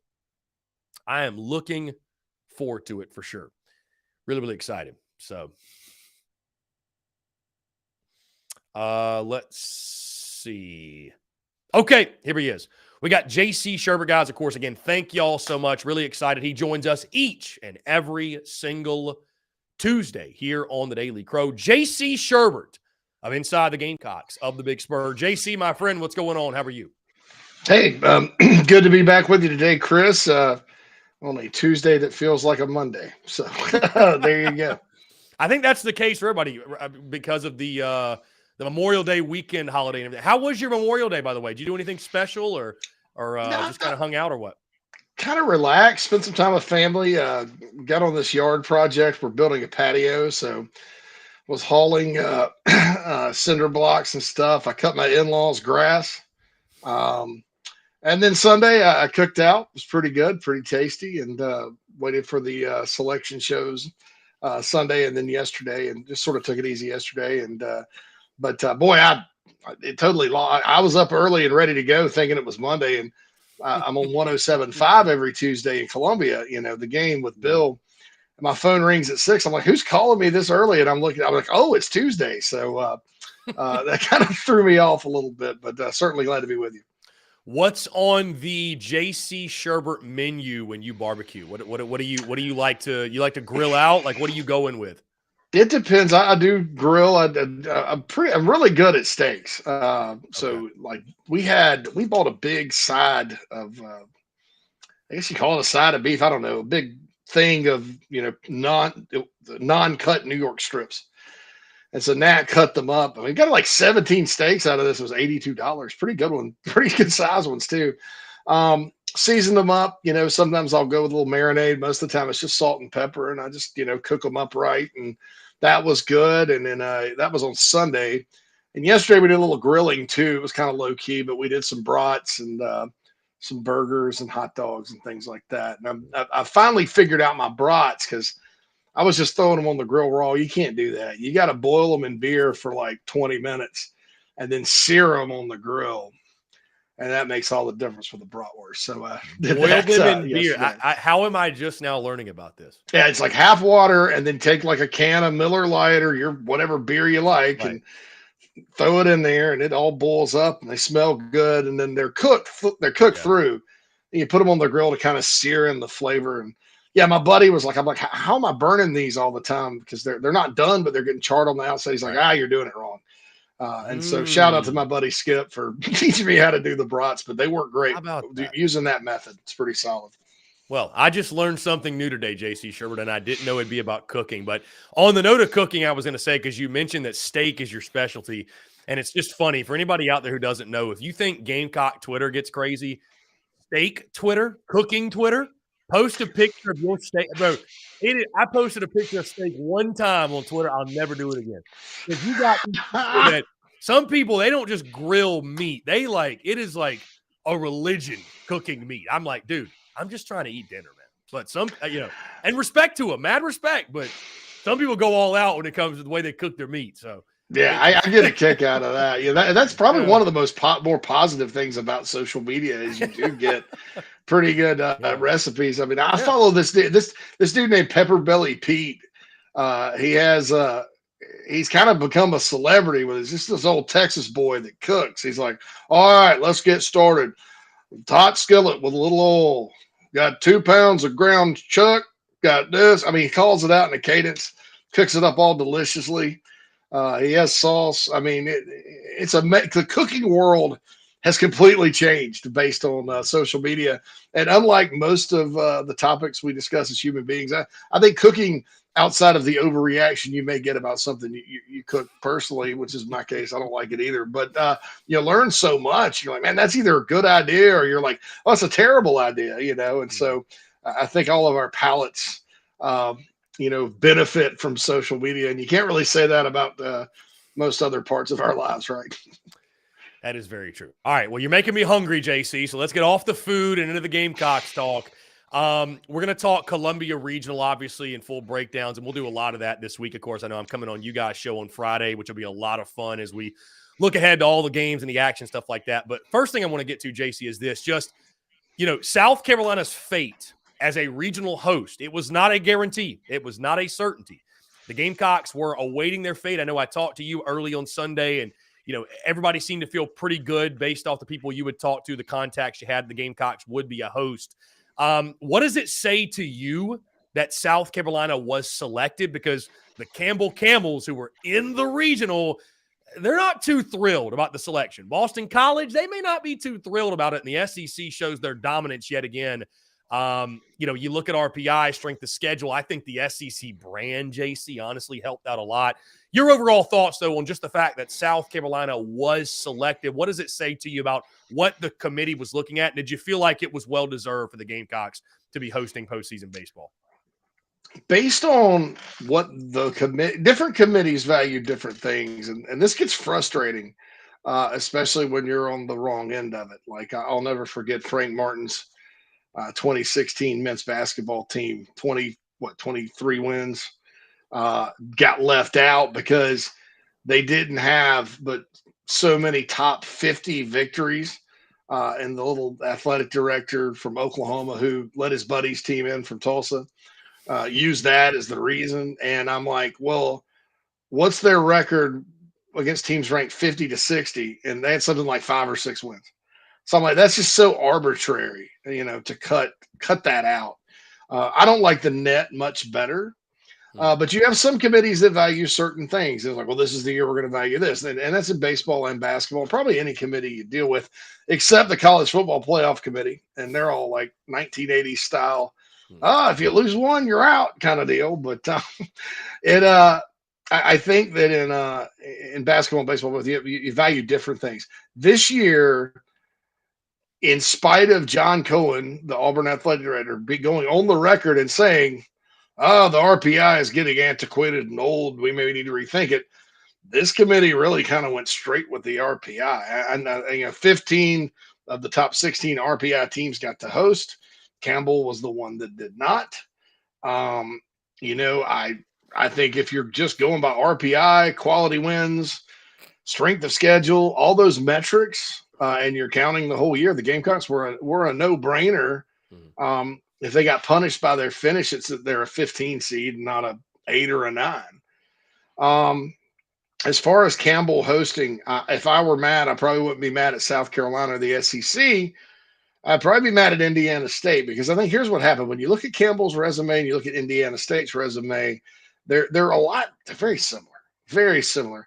Campbell has a few more quality wins, but they have more bad losses, I guess. Indiana State avoided the bad losses. I think it was like this. Okay, you have all these regionals in the Carolinas. You have 5 in the Carolinas alone, I think, if I'm not mistaken. Is that right? Or is it 4? No, it's Wake. It's Wake in South Carolina, and Wake Forest, I believe. So you would have had 5. You already have 25% of all your regionals in the Carolinas by themselves. A ton in the South, a ton from the Southeastern Conference. If it comes down to it, I'm kind of looking at that map. I'm going, let's throw Larry Bird's team a bone here. The Sycamores, because Campbell's had a good team for a while. This is probably their best, but you'll probably be back to Eastern North Carolina at some point. But when Terre Haute, Indiana, that part of Indiana is desolate as it is. You're never getting back there. Evansville's probably, I can go on and on. I think it came down to geography, and I think it was like, well, we missed out. Boston College didn't quite make it. That would have been a Northeast region. You don't have anything in the Midwest. You don't even have anybody in Texas hosting this year, Chris. It is heavily concentrated in the Southeast. And so I think they just said, well, if it comes right down to it, geographic diversity. Oh, and by the way, the Indiana State athletic director was on the committee. So, things that make you go home. But, hats off. And I think, too, the fact that Indiana State's bid was for their on-campus facility, and Campbell's, they were going to have to move it to Fayetteville, to a minor league park. Maybe that had something to do with it. But I don't know. I think it came down, though, to I don't think it was South Carolina or Campbell. I think it was Indiana State or Campbell at the end. So, who knows? It seemed like maybe we were worried for nothing, but certainly, there have been teams that have finished like the Gamecocks that haven't gotten a host. And so, Carolina's fortunate. I think they're fortunate with their draw too. I think it's a pretty good draw. And on that note, JC, we now turn our attention to the Columbia Regional as a whole. Of course, the Gamecocks will face Central Connecticut State on Friday night.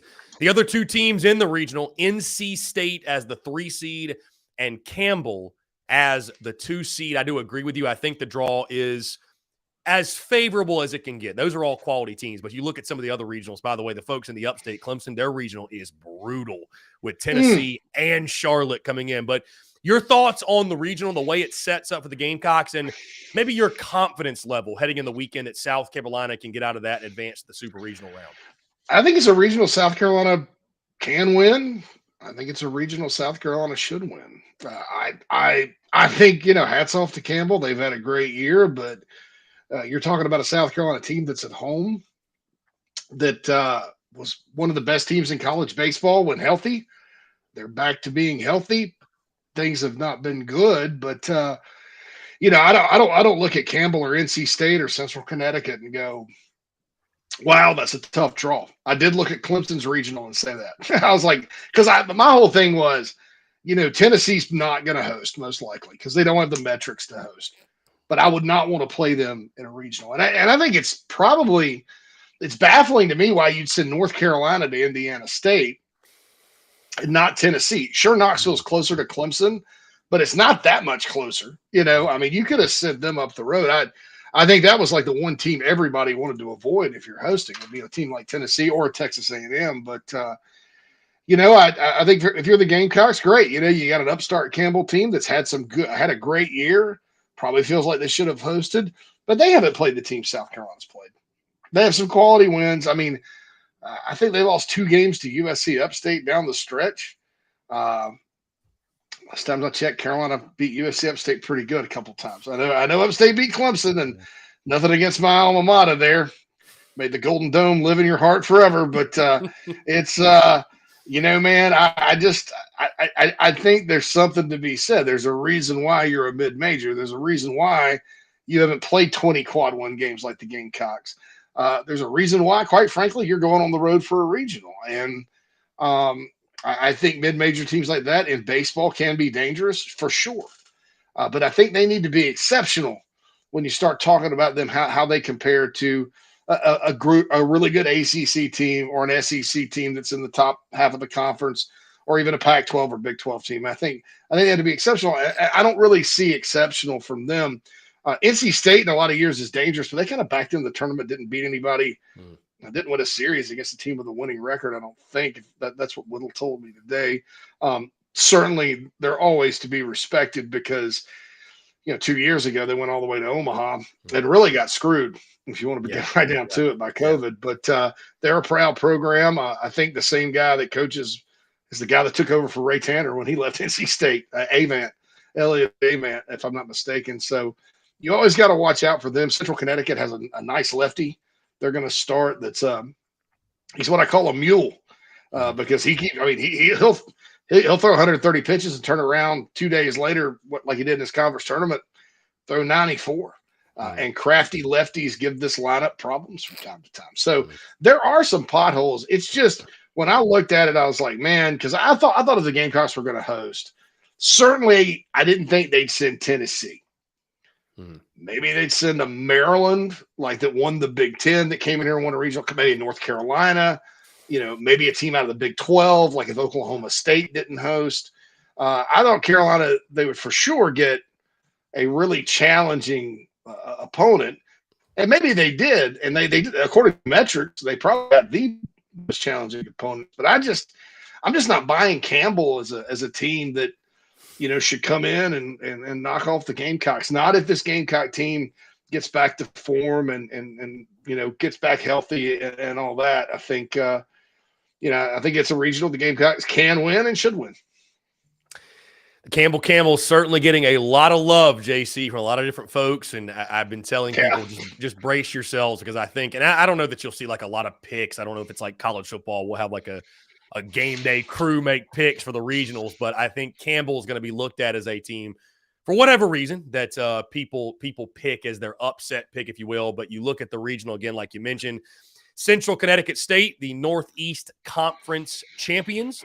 NC State, an under 500 ACC team in their conference. And Campbell, who, again, to your point, one of the best offenses in college baseball, and certainly one that could have been a host, but the body of work, the strength of schedule. I mean, had they really played a Gamecock or a team like the Gamecocks, an SEC level schedule? And I think the answer we all know is no. By the way, JC, that pitcher you mentioned, we referenced him early in the show, Dominic Neiman, who went 12-2 with a 2.76 ERA. So Central Connecticut State's probably going to throw a pretty damn good one on Friday, and it'll be up to South Carolina, of course, to solve that riddle, if you will.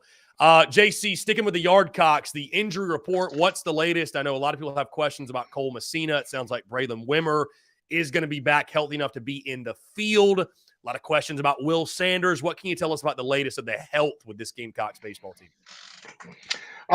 It's as good as it's been in a while. I mean, Cole Messina is progressing through concussion protocol, which is not something that it's kind of a crapshoot as far as how long it actually takes to get through that concussion protocol. And he's on track. I think Kingston said yesterday that he's out there and doing some light workouts, and then you take another step. It's a process. You got to take another step. So barring a concussion setback, which I don't know, can't see happening, he'll be ready to go. Braylon Wimmer's ready to go to start at short. Now that there's a lot of questions that come up with that because, do you move Braswell to third? Does Lee Croy DH? Does somebody go to the outfield? What happens with Tippett? The lineup kind of shifts, but make no mistake about it, Braylon Wimmer's the best shortstop defensively they've got and a team leader. The kids, Petrie and those guys were talking about how it'll be great to have him back in the field. So what do you do with a lineup against a crafty lefty? Do you try to get more left-handed bats in there, et cetera, et cetera? Those are all questions that'll need to be answered. Now, I do think that there's probably a good chance Eli Jones starts Friday. I would say if I had to guess right now, it would be Jones, Mahoney, and Hicks with Becker maybe coming out of the bullpen. But then again, I think Mark Kingston at this point, he's going to play the matchups, right? So whatever the matchups say, that's probably where he's going to go. What I don't expect is for Jack Mahoney to start game one. I think they'll save him for a game two, maybe even a game three. I would guess game two, and then go from there. You have Will Sanders now coming out of the bullpen, so that almost allows you to have a nice setup with Becker and Hicks if it comes to it, if you need that, and you need somebody like Hicks in long relief or Becker in long relief. If you need it, or Sanders, if that's what needs to happen. So getting Sanders back, even if it's out of the bullpen, I think is big. He's had good stuff in his career out of the bullpen before. Certainly he's a talent. That gives you another arm out there and some flexibility to play with. But look, you can do all that you want. This team's got to hit the ball better. This team's got to stay focused on the mound. This team's got to have a good discipline at the plate. Or they're not going to go very far. Now, the good news is they've shown that when they're healthy this year that they can do it and play that way. The question is, will they refine that magic, so to speak, and get out there and do it during a regional and then hopefully a super regional the following week? Yeah, JC, the pitching strategy is what really stands out to me, is what I'm most intrigued to see. Do they go with Eli Jones in game one? Because when you get to this time of year, right, JC, and I think – I think if South Carolina was fully healthy, which, listen, most teams aren't, but if like the weekend rotation was fully healthy, I don't think there'd be much debate. You'd go, your game one starter, game two starter, game three starter. But, it's happening across college baseball. When you look at LSU, I'm sure they're having a discussion like, do we throw Paul Skeens game one against the 4 seed? Do we save him? Like, where do you fall on that? Because I've always been of the belief, and we talked about this yesterday, but I've always been of the belief you throw your best available and you worry about winning that game, because I feel like if you don't do that, baseball is a funny game, man. The baseball gods like to play tricks, and you can get into a situation where things go sideways and all of a sudden you've lost game one and now you're really behind the 8 ball in the regional. So your just overall thoughts on, again, I know you just touched on about how you think they'll approach it this weekend on the bump. I mean, it sounds like Jones game 1, Mahoney game 2, Hicks game 3, which I would agree with. I'd be down with, but just your thoughts. Again, it does sound like you mentioned Kingston will indeed play the matchup. So I wouldn't be surprised if we are surprised this weekend when it comes to who toes the rubber, if you will. Man, I'm not a baseball guy. I can Mm. talk about it. I like talking about it. I love the sports. So I'm probably wrong. I'd throw Will Sanders on Friday. Okay. You know, I would. as you know, as crazy as that sounds, I will say this, JC.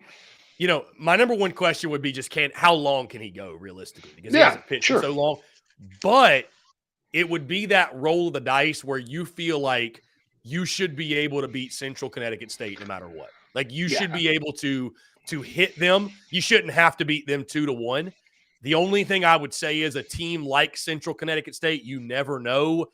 That dude Neiman could go out there and just shove, and you only score 2 or 3 runs, and you better have your best guy out there on the mound pitching on your side, or it's going to be a long night. So, yeah, My question would be, never know. Can they hit his stuff? I mean, can they really? I mean, would that, if you were playing them in the regular season, would that be a get well game for him? I don't know. Yeah. That's just kind of my crazy brain. That's probably not what's going to happen. I think we'll see Eli Jones. You asked me like what I would do if I had to, like, let's say nothing had happened to Sanders all year.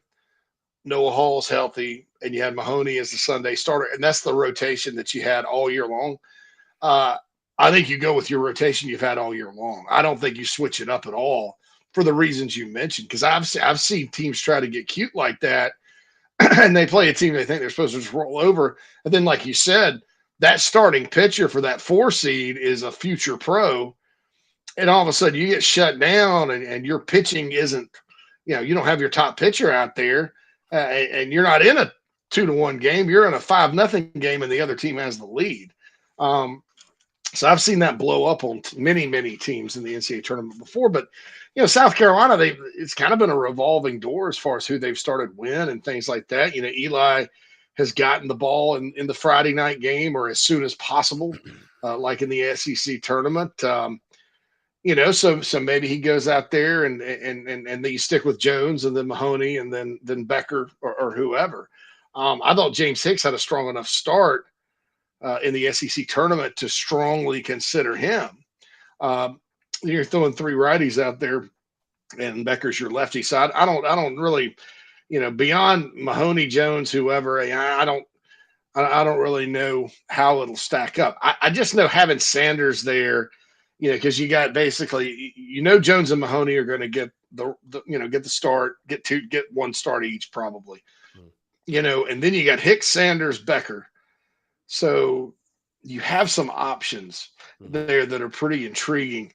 I do think that come regional time, if you lose a game, having a guy like Eli Jersenbeck hurt, kills you. Having Noah Hall kills you because, you get in a situation where if you're deep on your pitching staff, like you don't run out of pitching like the other team does.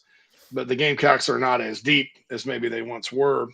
And so I think, we talk about what does the Jersenbeck situation really mean as far as, them losing him. It hurts in the preseason because you have a guy that's talented enough to be a Friday night starter in the SEC, coming in and pitching a game 5 or a game 6 elimination game, something like that. And we've seen through the years that can make a difference. But I still think, getting Sanders back, Veach is back. I think the Gamecocks are in pretty good shape with their pitching setting up as good as could be expected heading into the tournament. Yeah, and I think you make a great point, JC, that South Carolina, they still have pitching depth, but at one point they were in a position to, before guys got hurt, where if you lost a game in a regional or lost a game in an Omaha, for example, they were built to combat that. I don't know that they're really built to combat that anymore. And we saw that in the SEC tournament, right? Like you were asking guys to throw high-quality innings that had not done so all year, and it just did not work out very well for you. JC, let's move from the baseball side of things to football. Matt Jones of Kentucky Sports Radio, at KY Sports Radio. Of course, the SEC spring meetings are going on right now. One of the big topics of conversation is 8-game conference schedule, 9-game conference schedule. We'll see what happens. Matt Jones tweeted this just a bit ago. If the SEC stays at 8 conference football games, Ross Dellinger reports Kentucky will play one permanent opponent every year, and it will be South Carolina. So your thoughts on that, us getting Shane Beamer against Mark Stoops on a year-in, year-out basis? Chris, and I've been saying this for a while, you sort of, sort of a process of elimination because if you're going to go 1-7, and look, there's a lot of different ways this thing can turn as far as do they do this just for 1 year or they're just waiting on more money from ESPN? Are people going to be happy with the 1-7? Will the 2024 schedule not really be a true rotational thing? I mean, there's a lot of questions, but if it's just like, hey, we're sticking with 8, we're going 1-7, which I think is kind of wild. Basically, 70% of your schedule flips over every year. And we've been sitting around here for 30 years. I mean, we playing, the same teams for 32 straight years every year. So it's going to be kind of fun in that way. But when you look at the process of elimination, you're not going to, Georgia, Florida, and Texas, Oklahoma are 2 huge network games. There's a reason they're on network TV every year. They're neutral site games. Everybody around the country tunes in for them. Those are your 2 permanent opponents for Texas and Florida and Georgia and Oklahoma. Well, then you have the Thanksgiving Day border forced, I call them the forced rivalries a little bit. Back in the 80s and 70s, A&M and LSU was a rivalry. It was a lot like Carolina, Georgia. But, so they play now on Thanksgiving weekend, and you're used to that. And then you got the big forced rivalry, Missouri, Arkansas, the border battle. They weren't going to split those teams apart. Tennessee, after years of having to play Alabama every single year, they're happy to take their in-state rival as their permanent opponent, right? Who wouldn't? I mentioned Georgia and Florida. They're not going to not play the Egg Bowl. They're not going to not play the Iron Bowl. So who does that? I mean, that basically leaves South Carolina and Kentucky at the end. And I think that's fine if you're the Gamecocks. Nothing lasts forever. And Mark Stoops historically has done a fantastic job with the Wildcats. Either with him coaching them or is that sustainable? Are they set up to be, really good for a while? Probably not. And history will tell you that. And geography will tell you that because there's not a lot of players in Kentucky. But, so if you're looking at something permanent and you're the Gamecocks, I think Kentucky's a perfect match for you. Would you have rather had Vanderbilt? Sure. Maybe Missouri? Sure. If you're a masochist, maybe Georgia. But the way it was supposed to be, with the way they set it up and with the must-have games every year, Chris, it ended up that was really the only option, like I said, because you're not going to cancel the Egg Bowl and, some of these other games that, that have to be played every year. I was going to say, JC, I think everybody would sign up for Vandy if they could, but unfortunately only one team can get that permanent rifle. So good old Rocky Top. Yeah, indeed. And I'm not mad at them. I'm not mad at them because they've had to play Alabama for 17 years. I mean, I'm not mad at Tennessee for there's a lot of things to dislike Tennessee over. That's not one of them. I'm fine. What goes around comes around, man. You guys deserve it because I've watched several of those ass beatings over the years between them and Bama, and they just haven't been fun. So, there you go. Yeah, it's been ugly for quite some time. JC, one last thing before I get you out of here. I know June, we're going to be talking a lot of recruiting, so I'll save that for them. But yesterday, on the show yesterday, I like to rank the opponents on the upcoming schedule, the upcoming football season from, easiest to most difficult, with no disrespect to anybody, but just keeping it real. Obviously, the easiest game to the most difficult. The one that stumped me, and I just want to get your take, what do you think is a more difficult game? At Texas A&M or against Clemson at home? Whew, that's a good one. Because historically, Carolina stinks in both categories. I know we all remember the Spurrier era, but there was a long time, like back in the 90s, that I think that rivalry went like 6 years of no team home was team winning like winning. every game. Yeah. And so historically, I think Carolina's record is winning percentage-wise is much better at Memorial Stadium than Williams-Brice. Of course, they played in Columbia every year until 1960, so there's a lot more games. But I'm gonna say at A&M, and look, I'm not convinced just because they've got all these recruits. People people gravitated to that last year and made them a top 5 team. Well, now they're gravitating back to it, going, well, well, now they're a top 16 team. Why aren't they a top 5 team? Because most of those guys are still there. They lost a few skill guys. They still got all the D linemen they recruited that you guys thought all of a sudden, whoopee, you're going to be in the top 5, like the dream team, like the Fab Five came to Texas A&M. And I think it's going to be interesting to see if that happens, because you talk about history. A&M's one of those that sometimes they just can't get out of their own way. But I'll say this: that atmosphere out there, and the loud stadium, and just sort of what you're walking into at Kyle Field, especially if it's a night game, that's been tough for Carolina. I mean, Carolina competed with them the first couple times they went down there. They haven't competed with them since. And so I'll say at A&M. Now, if I were ranking the two teams, I'd probably rank Clemson ahead of A&M. I think Clemson will have a better record than Texas A&M next year, but just sort of because of like where it's at, and Carolina's played good games in Death Valley. The only decent performance against Clemson the Will Muschamp era was in 2018. Where was that game? It was up at Clemson. Carolina just they've never played super duper outside of a half, or really 2 halves in 15 and 17 out in College Station. So I'll go with that one. Now, I know it's a long-winded answer, but that's a very complicated question. Mm-hmm. And I did read your rankings, and I really didn't disagree with much on it. I didn't at all. I thought that was really fair and awesome. Yeah, I shifted a couple. I dropped that list actually back in January just as a graphic, what have you, without really any explanations. It was a fun conversation yesterday. Like I said, I flip-flopped a couple. For example, Mississippi State ahead of Florida. But, obviously the transfer portal has impacted some of these teams, if you will. But I went back and forth on that one. But you know what? I'll be honest with you. One of the things that made me put Clemson ahead of Texas A&M, I gave A&M, like many others, I gave them so much credit last year, and they just made me look like a damn fool. So I'm like, you know what? I think they'll be better, but I feel like I need to see it first. And I will say I think Clemson's still probably got one of the best rosters Carolina faces, even though, of course, we beat them last year and they had a quote-unquote down year, even though they won the conference. That's still probably one of the best rosters, and I do believe, the addition of Garrett Riley. I'm not saying Cade Klubnik is going to win the Heisman. I think it's going to help him out there. I think they're going to be better. Sure. They replaced their version of Marcus Satterfield with that guy. So yeah, they had a hard to believe they're not going to be a little better on offense, but they had a really good hire. Yeah, and I'll say this to you, with A&M, I was not a buyer of A&M last year, but I was dead wrong as to why.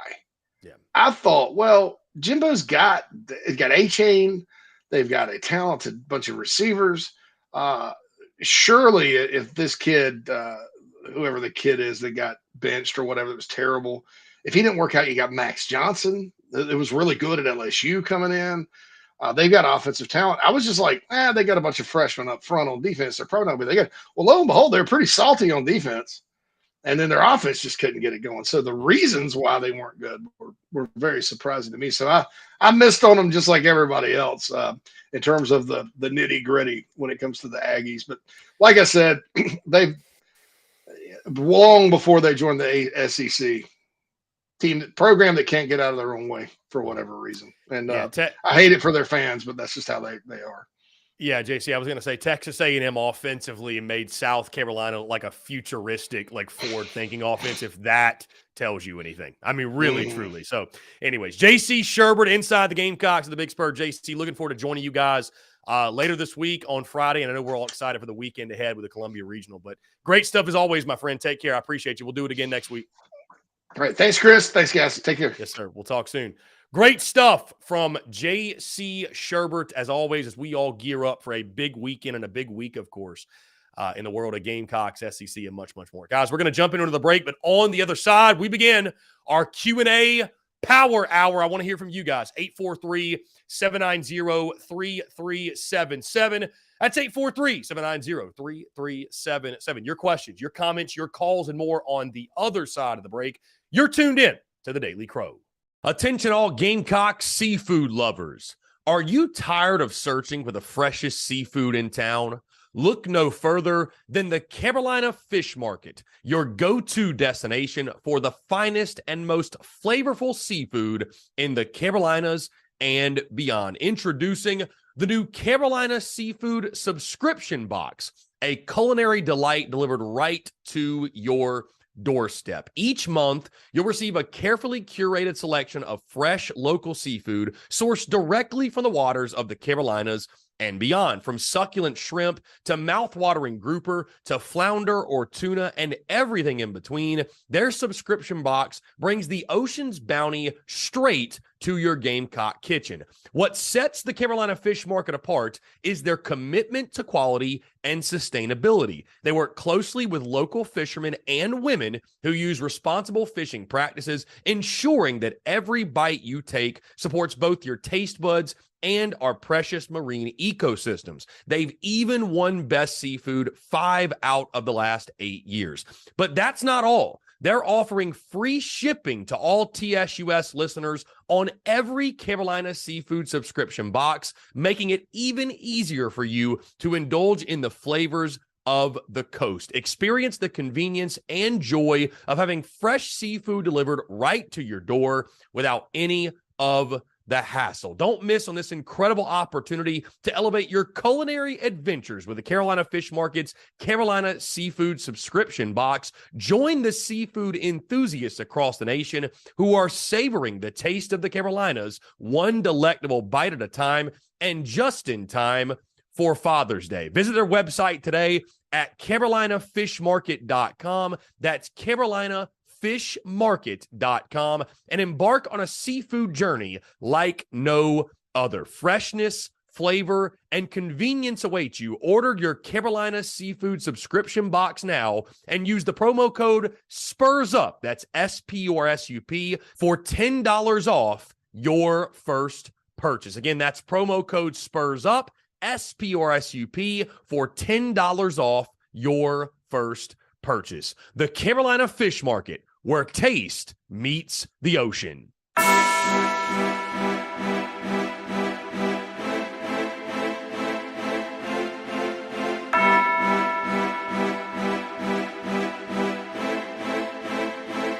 Muscle Dougie, ho.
All right, guys, we're back here on this Tuesday, May the 30th, 2023. Appreciate each and every single one of you tuning in here on this Tuesday. And again, I want to say thank you to JC Sherbert for taking the time to chat. In case you missed anything, guys, the podcast version of JC's appearance and of this entire show will drop at 5 o'clock Eastern today. iTunes, Spotify, Stitcher, and Google Podcasts. I saw a question, by the way, earlier in the show. Somebody asked, Chris, are you no longer dropping the Daily Crow on Spotify? So all of the shows that are dropping on Spotify are the Daily Crow. You may notice that. It's just broken out into segments. But yes, the podcast is still being released each and every single day via Spotify. So just make sure you go check the feed out. If you're having any issues, please hit me up directly and I will help you out. With that being said, guys, we are in our Q&A Power Hour. Let's go ahead and get this thing kicked off in style. Hey, it's Dale. Hey, man, I just need to know where you put them $2 at when you went through East Tennessee. You know, I reached out to you when you said you were going on your road trip this past weekend. Where'd you put my $2 at? Did you put it in the mailbox or under the mat in front of the door? Cause I don't know if Keith was looking out his windows or Becca was over there, but it ain't there no more, man. So I was wondering if you could let me know. And man, I hate I missed you because you know I was down in Dirty Myrtle, and man, I should go apply for the new Red Lobster mascot, man. I'm red as that lobster tail. I mean, boy. I mean, it's like I'm like a hot water bottle. You know them things are red? Mm-hmm. Yeah, I hate I can't talk to you because you never answer the phone no more. But, man, I didn't find me no woman down there.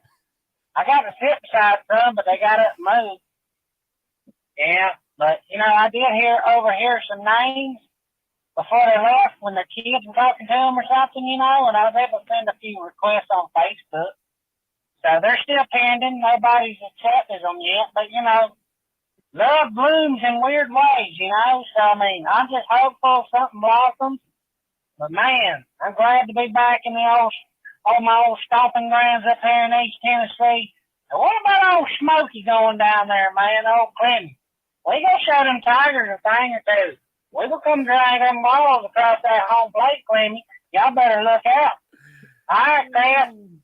I hope to hear from you. I feel like I'm talking to a therapist when I call in because I never actually get you on the phone no more. You never want to talk. But, all right, man. Have a good one. BDD, what a way to start the show. All right, let's get into it. My guy James Kendall says, looking trimmed and sharp today. Yeah, shout out to my guy Ian Anderson, who cuts me up. Really appreciate him taking care of us. M. Colt says, the run starts Friday. I agree. It's time to start it. John Edwards says, I'd start Eli Jones or Hicks Friday, personally. John Edwards, I'd probably just roll with Eli Jones. I think just keep it consistent. I'd go Jones, Mahoney, Hicks.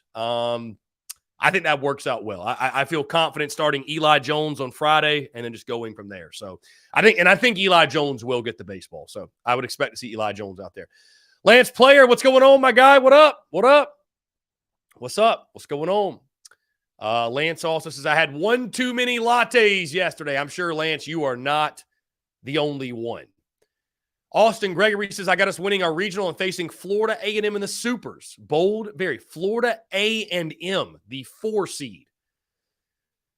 Whatever you say, my friend. I don't know if I'm going to be that bold, but hey, let's just get to the Super Regional round, and whoever we play is whoever we play. But Florida A&M, you got coming out of Gainesville. So Will Hall says, their pitching definitely sounds like no joke.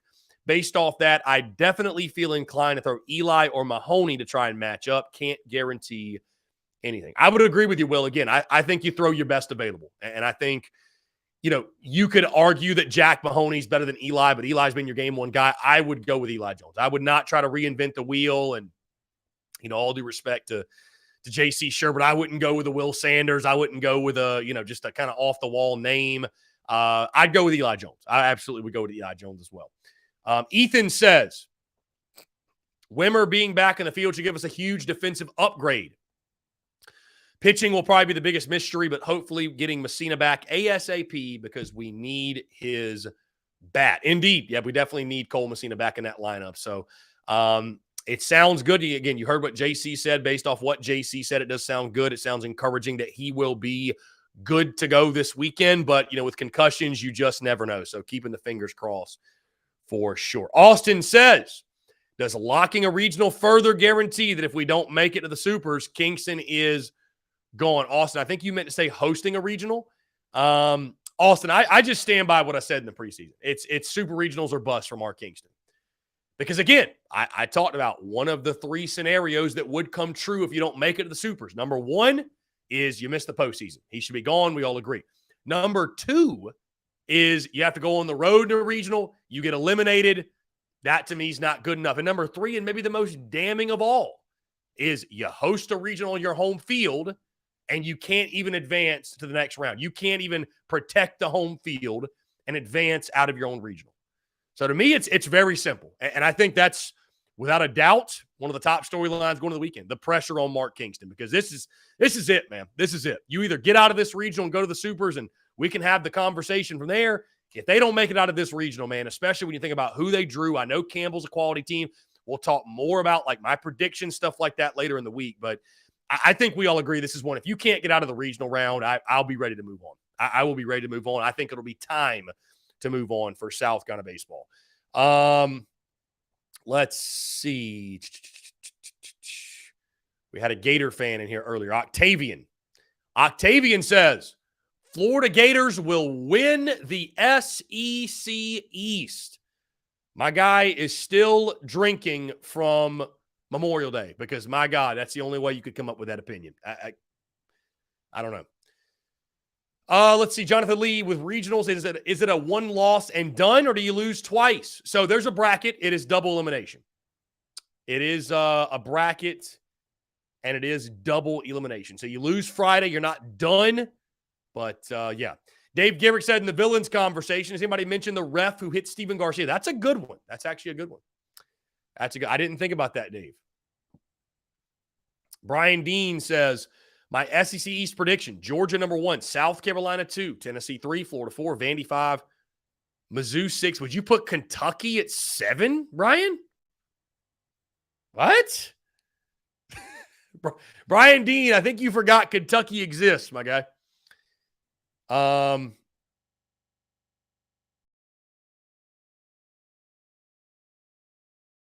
think you forgot Kentucky exists. Let's see.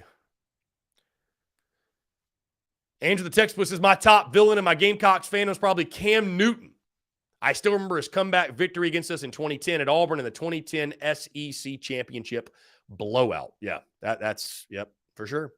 Lynn Turner says, Kinlaw sold out the fans that supported him through some bad defensive play. He's one of my honorable mentions. Listen, that's fair. You can most certainly convince me that Javon Kinlaw deserves to be on that villain list. Dave Garrick, example of a hero living long enough to become a villain is Spurrier, for sure. Yeah. Think about how Florida fans felt about him.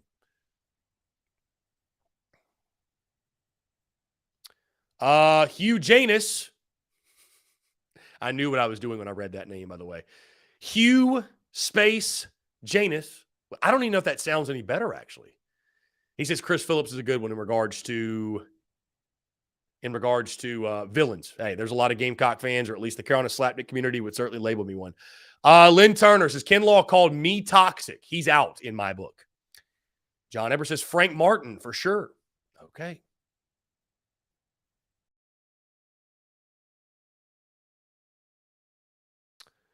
Let's see.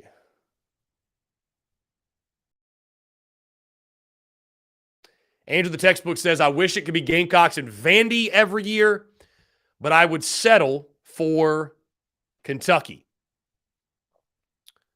I'll also settle with Kentucky. I think that's a fun one. I think Beamer versus Stoops, I think that's a very fun rivalry. That's turning into a very, very fun rivalry. So, let's see.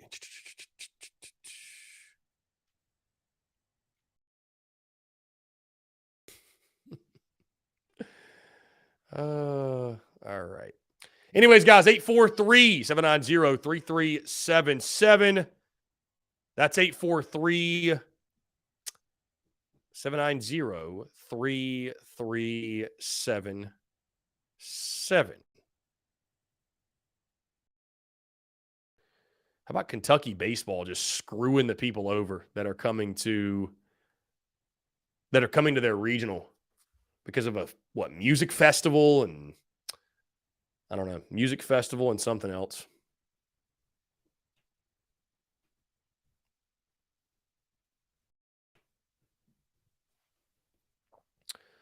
Let's see.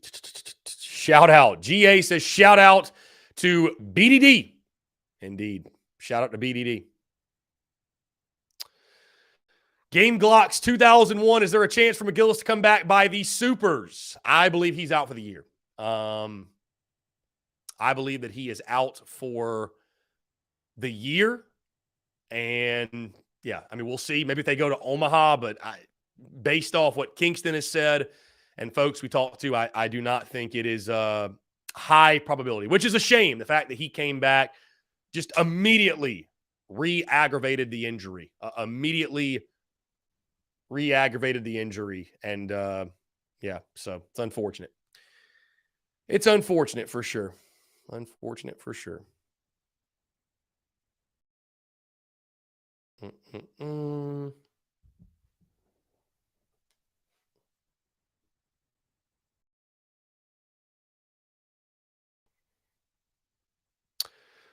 Lynn Turner says, I hope the bats for the returning guys heat back up. I understand if it takes a little time to get back in the groove. Hopefully this is the week we wake back up. Indeed, hey, it's all going to click. It's all going to click.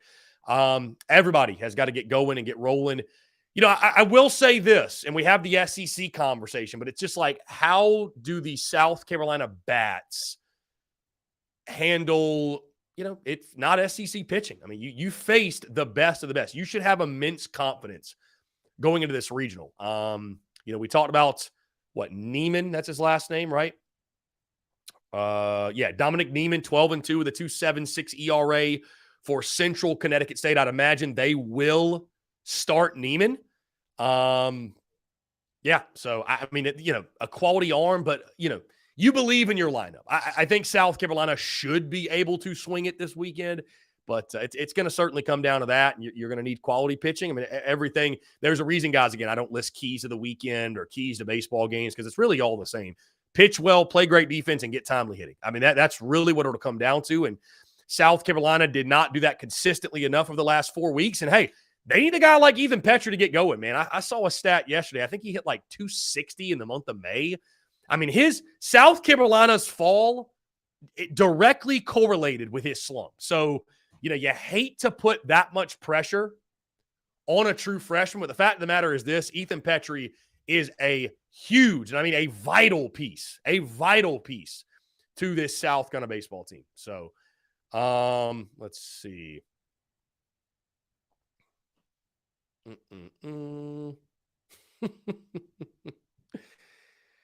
You know, it never fails. Eric Reese, what's up, my guy? The man behind the great graphics we post on a pretty consistent basis. Reese, what's up, man? You got to wear the Yardcock shirt this weekend, Reese. I think you said it's undefeated still. Maybe it's lost a game, but yeah. Airting Ivory, Sanders out of the bullpen. Yes. I think that's going to be the move. Sanders out of the bullpen. Indeed.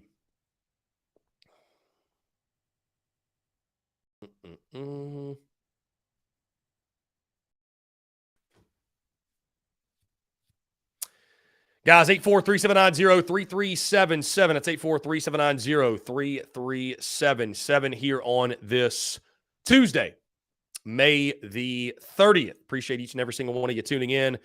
I even appreciate those who promote slapdickery in the comments. It never fails. Every time I don't wear a hat, it's like the bat signal for some of the foolishness you see. I don't know what it is. Anyways, getting back to the questions, Austin Gregory says, are the days of saving arms over now that the postseason is upon us? Yeah, I mean, it's Austin. It's all hands on deck, man, because it's you either win or your season's over. So it's all hands on deck. You don't save anybody.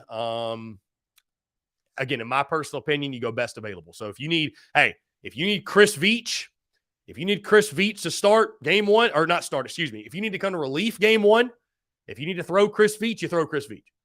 If you need to throw James Hicks in relief, you throw him. I mean, I don't think you sit there and say, well, how can we save these guys? And bro, you take care of your business game by game, and there's no tomorrow without today. I think that's the motto. That's how you play. There is no tomorrow if you don't win today. So, you got to find a way to get the job done. And Eli Jones, I believe, will get the start. I think Eli Jones will get the start on Friday. And I'm comfortable with that. But it would be very interesting to see just how Kingston, Justin Parker, how those folks, how do they go about it? Because there's going to certainly be some strategy. I think they will most definitely will need to throw their best. So, and play the matchups as well. So, Eric Reese says, most definitely be rocking the Yardcocks merch on Friday night. Reese, I appreciate you, my guy. Appreciate you greatly. Let's see.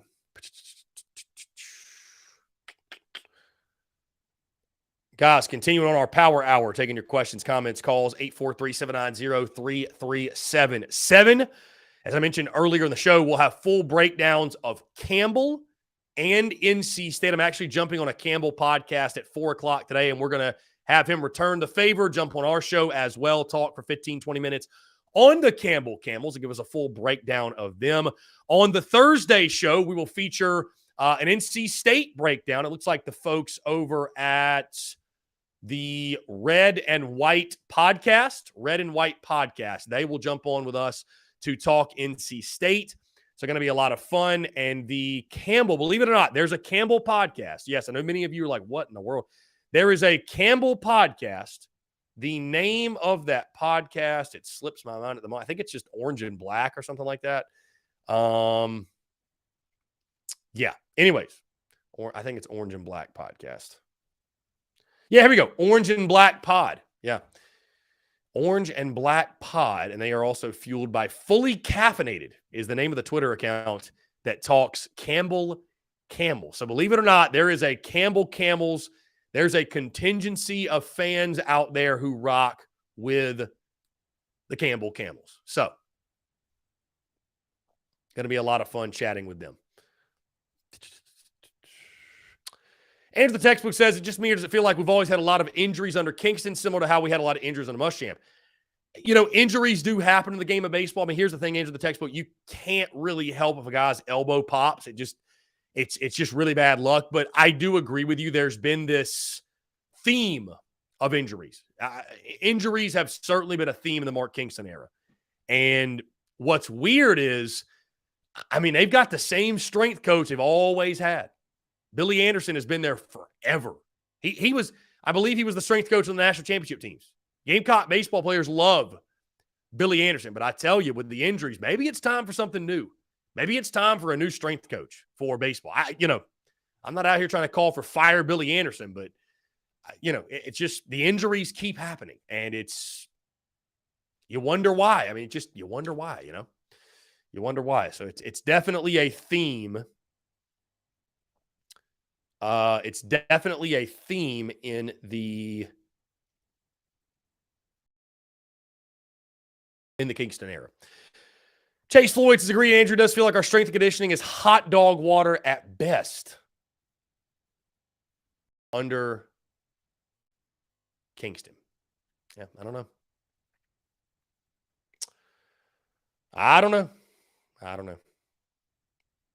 Either way, injuries have been a part, and it's unfortunate, but it is what it is. So it is what it is. Guys, we're going to jump into another quick break. On the side, I want to continue to hear from you more of your questions, your comments, your calls, and more as we keep the convo rolling here on this Tuesday. You're tuned in to the Daily Crow. Attention all Gamecock seafood lovers. Are you tired of searching for the freshest seafood in town? Look no further than the Carolina Fish Market, your go-to destination for the finest and most flavorful seafood in the Carolinas and beyond. Introducing the new Carolina Seafood Subscription Box, a culinary delight delivered right to your doorstep. Each month, you'll receive a carefully curated selection of fresh local seafood sourced directly from the waters of the Carolinas and beyond. From succulent shrimp to mouth-watering grouper to flounder or tuna and everything in between, their subscription box brings the ocean's bounty straight to your Gamecock kitchen. What sets the Carolina Fish Market apart is their commitment to quality and sustainability. They work closely with local fishermen and women who use responsible fishing practices, ensuring that every bite you take supports both your taste buds and our precious marine ecosystems. They've even won Best Seafood 5 out of the last 8 years. But that's not all. They're offering free shipping to all TSUS listeners on every Carolina Seafood subscription box, making it even easier for you to indulge in the flavors of the coast. Experience the convenience and joy of having fresh seafood delivered right to your door without any of the hassle. Don't miss on this incredible opportunity to elevate your culinary adventures with the Carolina Fish Market's Carolina Seafood Subscription Box. Join the seafood enthusiasts across the nation who are savoring the taste of the Carolinas, one delectable bite at a time, and just in time for Father's Day. Visit their website today at carolinafishmarket.com. That's carolinafishmarket.com, and embark on a seafood journey like no other. Freshness, flavor, and convenience await you. Order your Carolina Seafood subscription box now and use the promo code SPURSUP, that's SPURSUP, for $10 off your first purchase. Again, that's promo code SPURSUP, SPURSUP, for $10 off your first purchase. The Carolina Fish Market, where taste meets the ocean.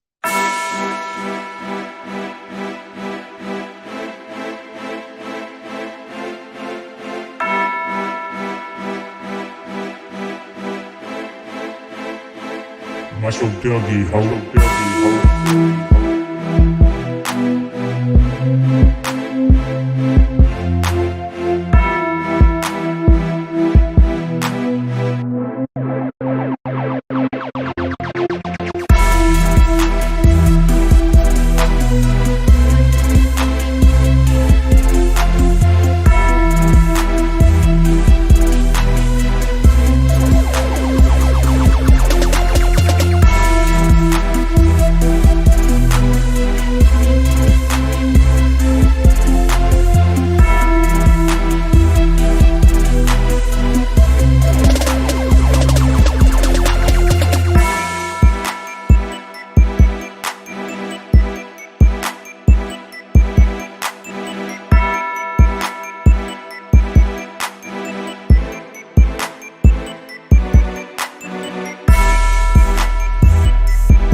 All right, guys, we're back. Taking your questions, comments, calls. 843-790-3377. That is 843-790-3377 here on this Tuesday, May the 30th, 2023. Dale from East Tennessee says, I bet Robbie Davis brushes his teeth to this beat, Chris. You might be right, Dale. I don't know. I don't know what Robbie Davis does in his spare time. Yes, South Carolina is matched up with the Gainesville Regional. Matched up with the Gainesville Regional. So, Airting Ivory asked about which would you rather be matched up with. Doesn't really matter what I want because South Carolina is matched up with who they're matched up with. So, if the Gamecocks do advance, if both 1 seeds come out of it, South Carolina will head down to Gainesville, Florida to take on the Florida Gators. Anyways, guys, in the meantime, we're taking questions, comments, calls, rocking on this Tuesday. Many of you probably back in the office, back at work. Hope you're enjoying that. Hope you're getting over your hangover you may or may not have. What have you, getting back in the swing of things, I should say. The swing of things here on this Tuesday. Let's see. Yes, a 4-day break between regional supers and the College World Series. Yes, about 4 or 5 days. 4 or 5 days, you'll get a break. So we just need to get there first. I think that's the big thing. Need to get there first. Need to get there first.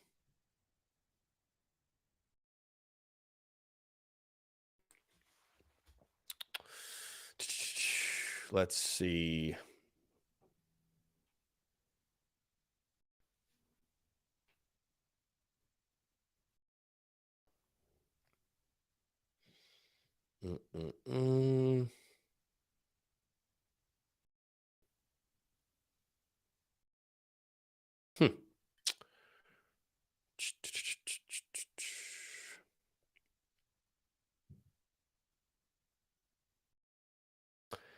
Again, guys, in case you missed it, if the SEC stays at 8 conference games, Ross Dellinger reports Kentucky's going to play 1 permanent opponent. It will be South Carolina. South Carolina and Kentucky will play each other on a year-in, year-out basis with the rest of the opponents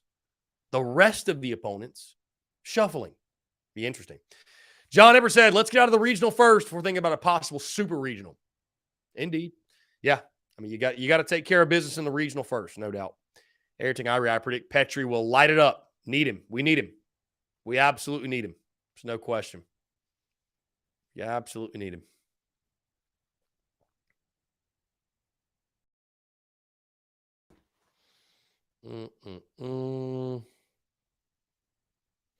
Again, I want to say thank you to JC Sherbert for taking the time to chat with us today. Tomorrow, of course, guys, JD Piquel actually will not join us. He's got something with On 3 he's doing.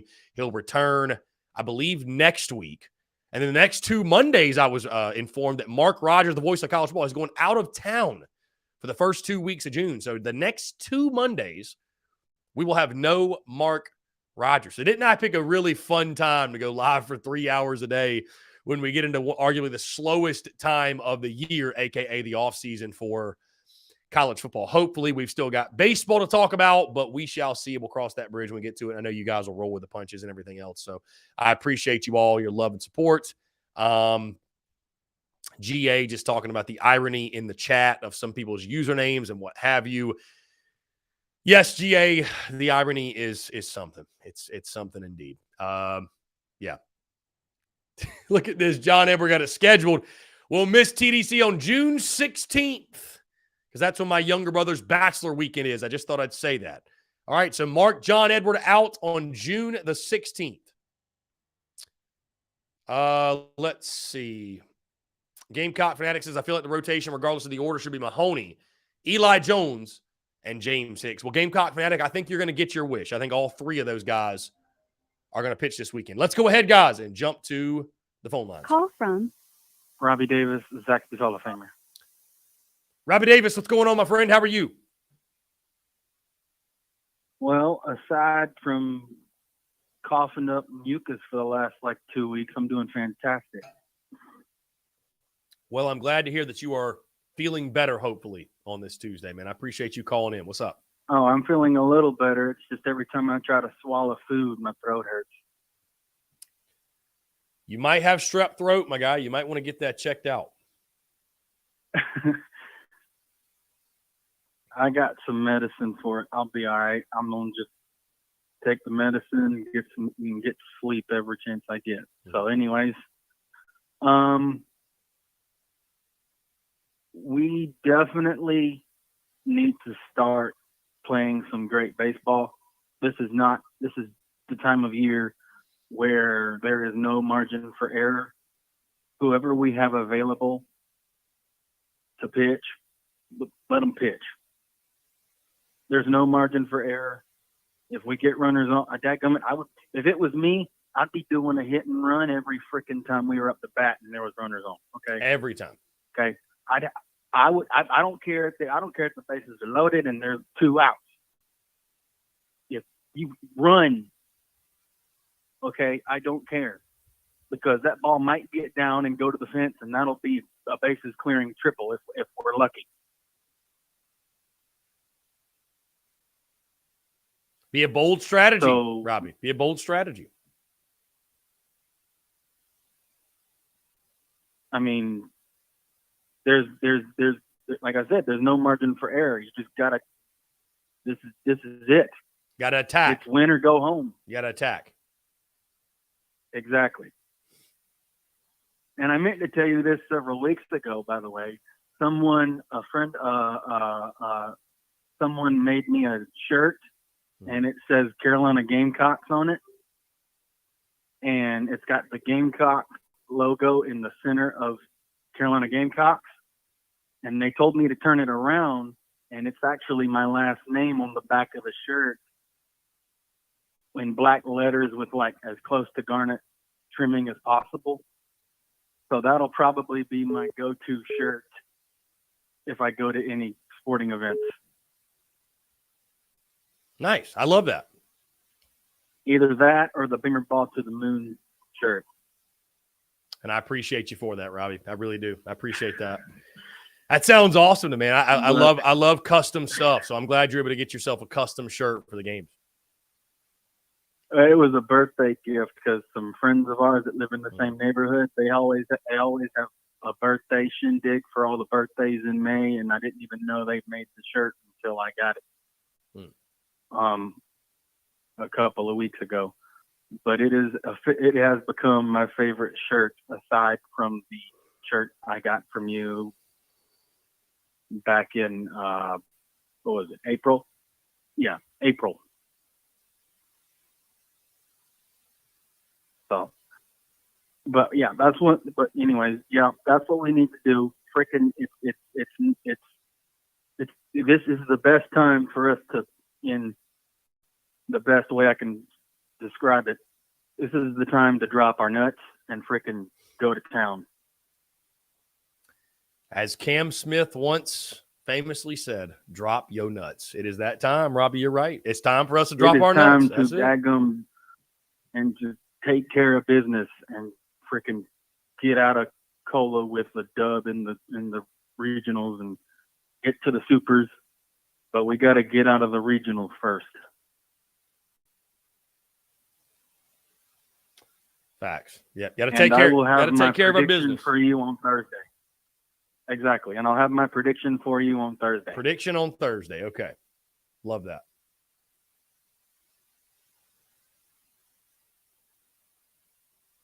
So that's all I got.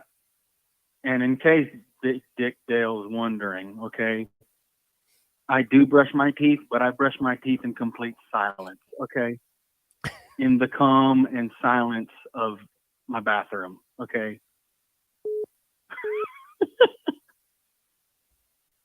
Good to know, Robbie. And also, if he's want,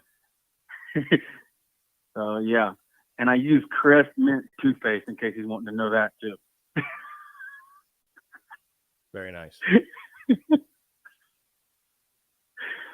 But I'm gonna go ahead and get off of here. You have a great rest of your day. Go Cox, and the heck with Clemson. Well said, Robbie. I appreciate you. You too, buddy. Yeah, take care. Great stuff. Great stuff from Robbie Davis, as always. According to Robbie, we should hit and run every single at bat, every time somebody's on base. So there you go. Robbie Davis, the gift that keeps on giving. And yeah, we appreciate Robbie and appreciate everybody that calls into the show. Thank you all so much. John Edwards says there's a bit of a Robbie Dale rivalry. Yeah, a little bit. Robbie and BDD. We need to see that cage match immediately.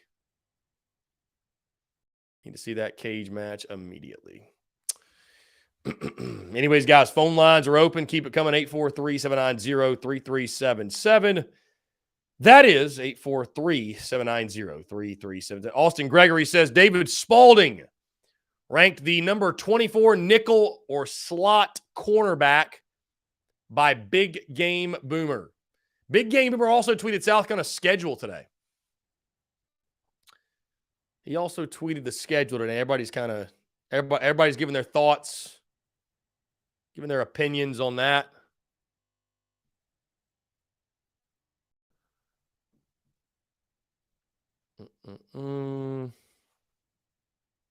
Let's see.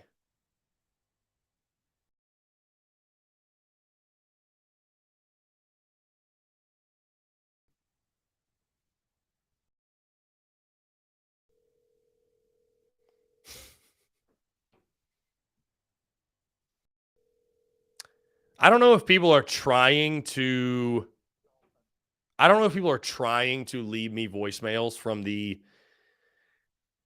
TSUS number, but I don't know if they realize it doesn't work. So I'm literally just hearing a replay of the TSUS voicemail greeting. So thank you for that. Let's see. Yeah, top 50 nickel slot corners into the season. He dropped that 2 hours ago. Yeah. David Spalding, number 24.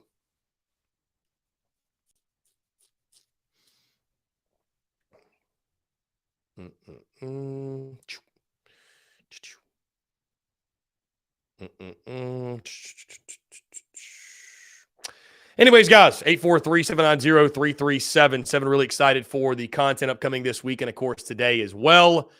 I know that here we go. Dave Garrett texting. Could AAU be to blame for arms to be giving out in college? I mean, overuse, Dave, is certainly something that you got to keep an eye on. Overuse can definitely happen. It happens a lot, actually. I mean, I played with guys that I know had Tommy John at like 16 or 17 years old. And it's just nuts. So, overuse is a thing for sure. And you look at a guy like Will Sanders and they try to, but in that situation, they try to give him time off and he doesn't pitch in the fall, doesn't pitch in the spring, and didn't really help him. So it's a balancing act for sure. It's a balancing act for sure. Austin Gregory, someone commented on our big game Boomers post about South Carolina schedule. They asked if South Carolina goes 11-1 with a loss to undefeated Georgia, where does that leave them in terms of playoff hopes? I mean, Austin, we'd be in the playoff. We'd be in the playoff. Did John Edward Kruger just break news here? Wow, there it is. South Carolina, Georgia, set for a 3:30 kickoff on CBS. It's going to be hotter than hell in Athens, Georgia. It is going to be hot. But there it is. Carolina, Georgia, a 3:30 kickoff. SEC on CBS just announced their college football games. And Windows and Carolina, Georgia is on CBS. So Gamecocks avoid a night game in Athens, but it will be that hot early season matchup again, 3:30 between the hedges. Carolina will take on Georgia. How about that? No night game. I mean, that's what you hope for in that one. No night game.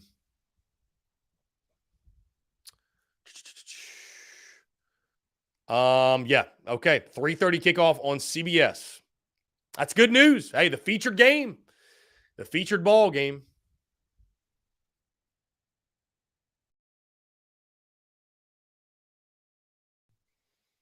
Let's see. Austin Gregory says no night game. That is the best case scenario. For sure. Jacob E. says it'd be very difficult to leave out a one-loss SEC team out of the playoff, but it does depend on what the other conference champions do. I mean, I think a one-loss SEC team, man, is getting in. In that scenario, Gamecocks are getting in. There's no question in my mind the Gamecocks are getting in. So, how about that, though? Gamecocks in Georgia, a 3:30 kickoff on CBS. How about it?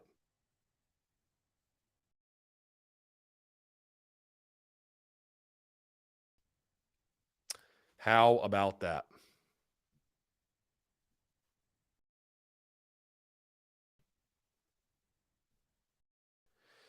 Let's see.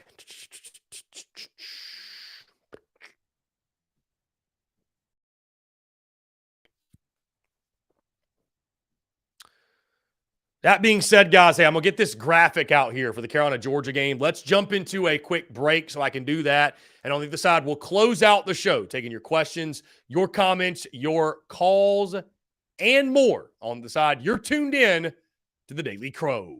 Attention all Gamecocks seafood lovers. Are you tired of searching for the freshest seafood in town? Look no further than the Carolina Fish Market, your go-to destination for the finest and most flavorful seafood in the Carolinas and beyond. Introducing the new Carolina Seafood Subscription Box, a culinary delight delivered right to your doorstep. Each month, you'll receive a carefully curated selection of fresh local seafood sourced directly from the waters of the Carolinas and beyond. From succulent shrimp to mouth-watering grouper to flounder or tuna and everything in between, their subscription box brings the ocean's bounty straight to your Gamecock kitchen. What sets the Carolina Fish Market apart is their commitment to quality and sustainability. They work closely with local fishermen and women who use responsible fishing practices, ensuring that every bite you take supports both your taste buds and our precious marine ecosystems. They've even won Best Seafood 5 out of the last 8 years. But that's not all. They're offering free shipping to all TSUS listeners on every Carolina Seafood subscription box, making it even easier for you to indulge in the flavors of the coast. Experience the convenience and joy of having fresh seafood delivered right to your door without any of the hassle. Don't miss on this incredible opportunity to elevate your culinary adventures with the Carolina Fish Market's Carolina Seafood Subscription Box. Join the seafood enthusiasts across the nation who are savoring the taste of the Carolinas, one delectable bite at a time, and just in time for Father's Day. Visit their website today at carolinafishmarket.com. That's carolinafishmarket.com, and embark on a seafood journey like no other. Freshness, flavor, and convenience await you. Order your Carolina Seafood subscription box now and use the promo code SPURSUP, that's SPURSUP, for $10 off your first purchase. Again, that's promo code SPURSUP, SPURSUP, for $10 off your first purchase. The Carolina Fish Market, where taste meets the ocean.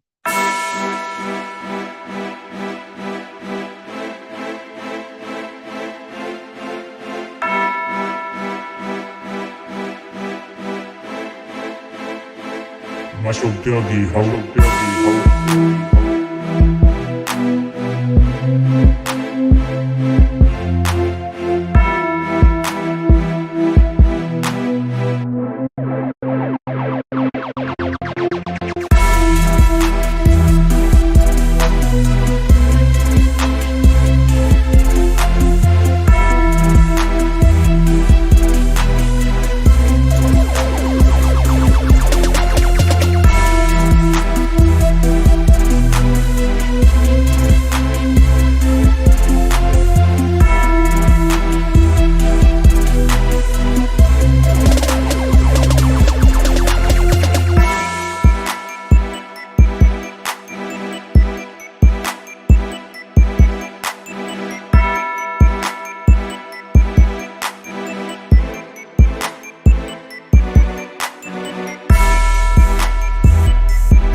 All right, guys, we're back. Final 20 minutes or so here in the Daily Crow, taking your questions, comments, calls. Had to jump into a break there so we could get the graphic out.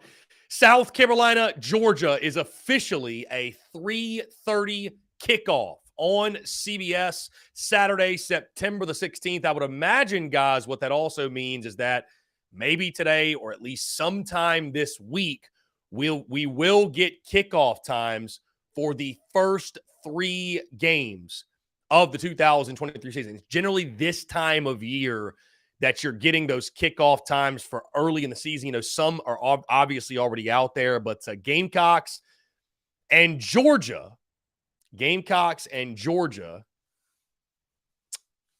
specifically a 3:30 kickoff on CBS, an afternoon kick. Let's see. Austin Gregory says 12 years. Been a while since we've been in this position as far as how we are viewed in the SEC West. 2.5 years, as one could argue, it was us and Vandy at the bottom tier.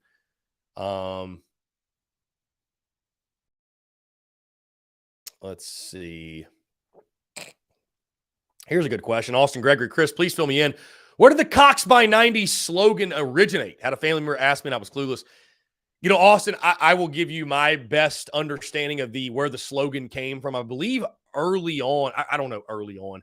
At some point, I think Kentucky fans started saying like Cats by 90, or it's just really a slogan that caught on. And so people started saying Cox by 90. I don't have much more of an explanation, Austin, than that. But South Carolina did not start it. They weren't the first ones. We weren't the first ones to do it. But yeah, it's something that caught on a while ago. And it's kind of one of those slogans that people say. It's catchy for sure. I mean, a lot of teams do it. Cats by 90, Cox by 90, Dogs by 90. I don't know. Some fan bases use it. Some fan bases don't. I know Kentucky was one that used it quite a lot, saying Cats by 90. So it's just a cool thing to say, man. Cox by 90. People like saying it. That's as good of an explanation as I've got for you. I don't think there's really like a history of Cox by 90 or anything like that. But yeah, a lot of people say it. So a lot of people say it. Okay, now I understand, Austin, where you were coming from. This comment: the Gamecocks are Georgia's toughest home game. When was the last time we could confidently say that? You were saying it had been 12 years since we could say that about saying that about Georgia's schedule, that South Carolina is the toughest. So, okay, here we go. Jacob B. says slogan was for UK Cats by 90. After we made them, I guess you're a Kentucky basketball fan. After we made the Final Four, Old Row released the apparel for Cox by 90. Okay, got you. Okay, UK basketball, Cats by 90 is where it started. That's what I thought it was. I thought it was Kentucky, but I wasn't exactly sure if there was somebody else. Andrew the text said it started as Cats by 90, but Kentucky men's basketball beat somebody by 90 back in the day, or at least that is what I have heard. Okay, there you go. Makes sense. The more you know. I don't think, I mean, I had heard that.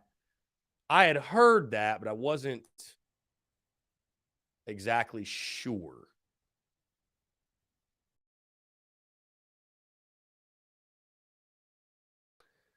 So I guess this is the final year of CBS. Or no, is CBS just also doing the Big Ten? I thought CBS was only doing Big Ten. Like, what happened to that? I guess I was confused. I don't know. But the SEC is still on CBS, but I guess they're just also airing Big Ten games. Because it says CBS Sports schedule of Big Ten and Mountain West games will be announced at a later date. So the games that we know right now, guys. Saturday, September the 16th, South Carolina at Georgia. Saturday, September the 23rd, they'll just have the game of the week. Let's see, games that we know. October 21st, Air Force at Navy. October 28th, of course, Georgia, Florida. November the 24th, Missouri at Arkansas. That's a Friday. The SEC Championship on December the 2nd. Army, Navy, December the 9th.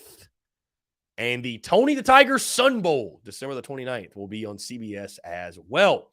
In case you guys are interested in watching the Tony the Tiger Bowl. Okay, so the CBS contract runs out at the end of the 2023 season. I did not know that. Okay, so into 2023. So we got this season left. So, hey, good to know. Good to know that we will be on CBS in their final season of airing SEC games regularly. So Okay, answer the textbook. Here we go. The CBS is doing the SEC Big Ten this year, and they'll fully transition to Big Ten next year. And the SEC on CBS will be gone. Okay, thank you. Thank you for clarifying that. I did not know. I did not know that. How about it? How about it, man? Carolina, Georgia, an afternoon kick, 3:30 on CBS.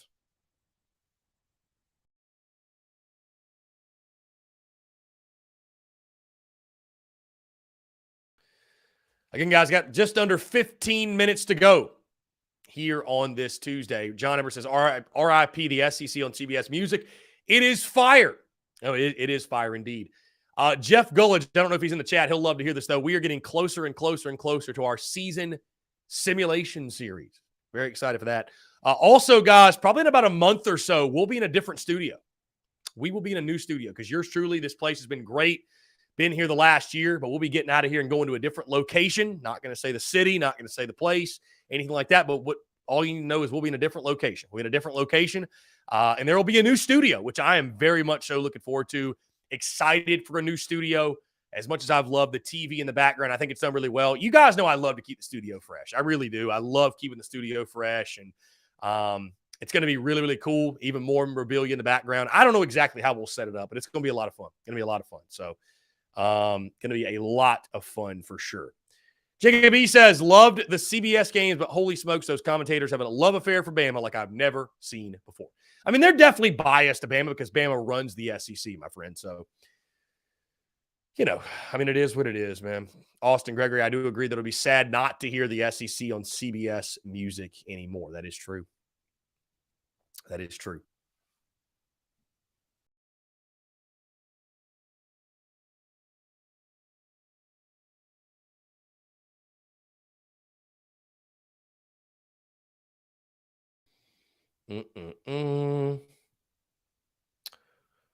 I would imagine, guys, over the next day or two, I would have to imagine that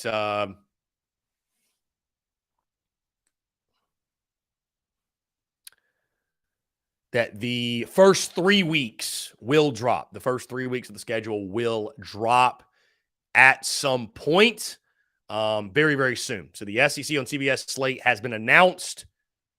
Imagine first 3 weeks of kickoff will be announced rather soon. So, again, Gamecocks and Dogs, a 3:30 kick on CBS. That one's going to be fun. Let's see. Somebody in the Big Cock Club Discord said, Dalton said, that might be an ass kicking. GA said, shout out to John Eber, the new Adam Schefter. Oh, man. Love it. Austin Gregory says, what's the can't miss home game of the 2023 slate? This is a good question, Austin.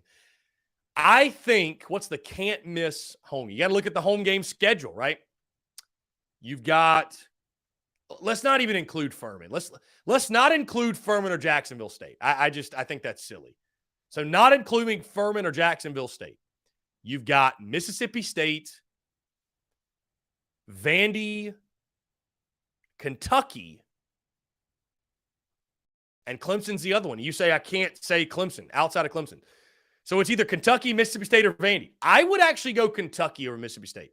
I think Kentucky's going to be a solid team this year. I'm not saying they're going to be great or anything, but I think with Devin Leary at quarterback, Liam Cohen at OC, like I think that'll be a really good game. I think Mississippi State could be a good game also, but I think Kentucky, I think that would be the must-see game for me. Let's see. Gamecocks is the last time we had the 3:30 slot versus Georgia, the 20-17 upset in 19. No, that game was at noon. So that 2019 upset was at noon. The last time we had the 3:30 slot against Georgia probably would have been the year prior when we had them at home at 3:30 and got obliterated. So I think that's probably the last one.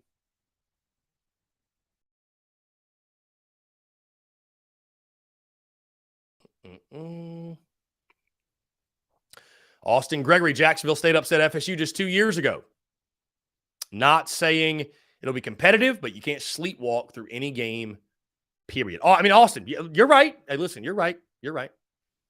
I hear you. I mean, maybe it is the must-see game, Austin. Gamecocks versus Gamecocks. I mean, when will that happen again, right? I just think Kentucky, though, man. I mean, Kentucky, they beat you the last time out at Willie B. They're going to be right there in the middle of the pack, one of those teams that's fighting South Carolina to finish second or third in the SEC East. And, I think – I don't know, man. I think that, the Gamecocks at home, you like your odds, but I think Kentucky's going to be a tough team, and I think they're going to be better than last year. I think that, Devin Leary, like I said, I think he's the truth, and I like Liam Cohen at OC, and, they'll be a tough out. And Kentucky's just not the Kentucky of old, man. I just don't see it. I don't think Kentucky's the Kentucky of old. I think they're a really, really tough out. They're a good football team, and they will give Carolina some trouble. I mean, I think they'll give a lot of people some trouble. So they'll be just kind of one of those sneaky 7 or 8 win teams. One of those sneaky 7 or 8 win teams that you don't want to play. Like, I really think that's what Kentucky's going to be. So that to me would be the must-see home game, if you will. John Edward, apparently Colorado's in talks the Big 12. How about that? That'd be something. That would also, in my opinion, make a lot more sense. So, Jamie Bradford says, expecting to hear weeks 1 and 2 tomorrow in regards to kickoff times. But Gamecocks and Georgia, September the 16th at 3:30. Love that. Love that. That's a great kickoff time. That's a topic for another day. What's your favorite kickoff time? What do you prefer? And I know immediately people are going to say night game. And I mean, there's nothing like a night game in Willie B for sure. There's nothing like college football at night in general. I will say this, though. I do love a 3:30 game. I mean, I love whenever it's played. Noon is obviously tough. 3:30 to me feels like the perfect kickoff time. Honestly, just because of the fact that the only downside of a night game is you're sitting around waiting all day long on kickoff, and you're just so antsy for it to come. I mean, whenever it is, guys, I mean, I'm just sitting here thinking how awesome it'd be just to have college football right now. But to me, it's like 3:30. You get your tailgating, you have the build up, then you have the game, then you still have your night. You know what I mean? Like, you still have the ability to go out to dinner, do whatever. I mean, I love night games. Don't get me wrong. I think about Tennessee. I think about Texas A&M. Those games at night were incredible. I'd much rather have a season full of night games and noon games. But, yeah, anyway, so. John Edwards says, for me, my favorite kickoff time is mid-afternoon or evening. Mid-afternoon or evening. Austin Gregory, speaking of Gamecocks versus Gamecocks, given Riley and Beamer's history, when will we see a Southern Cal versus USC? All-time records 1-1, tiebreaker coming soon. I mean, Austin, I talked about in my top non-conference matchups I'd love to see. That was certainly one of them. That was one of them, man. So I'd love to see it take place. No doubt. No doubt.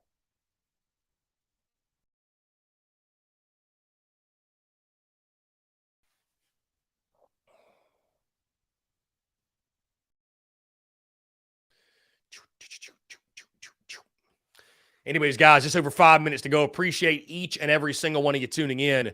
Patreon.com/Big Cock Club is where you can join the Big Cock Club Discord. And I actually got a DM from somebody. I won't say who it is, but somebody DM'd and said, I consider myself a diehard TSUS fan. I would join if I were in a better financial spot, trying to get ahead on bills and such, not looking for anything free, just shooting a message so you know when I get ahead something later this year, you'll have another BCC member.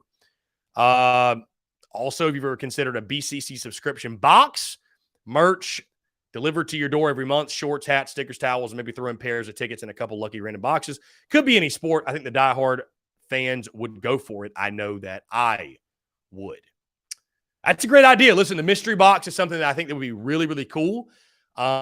We have, with this new merch partnership that we are doing, with our new merch vendor, I think that's something that could become a reality. Absolutely. That's something that could absolutely be a reality, is doing mystery box. You know what I'd like to do? Let me ask you this.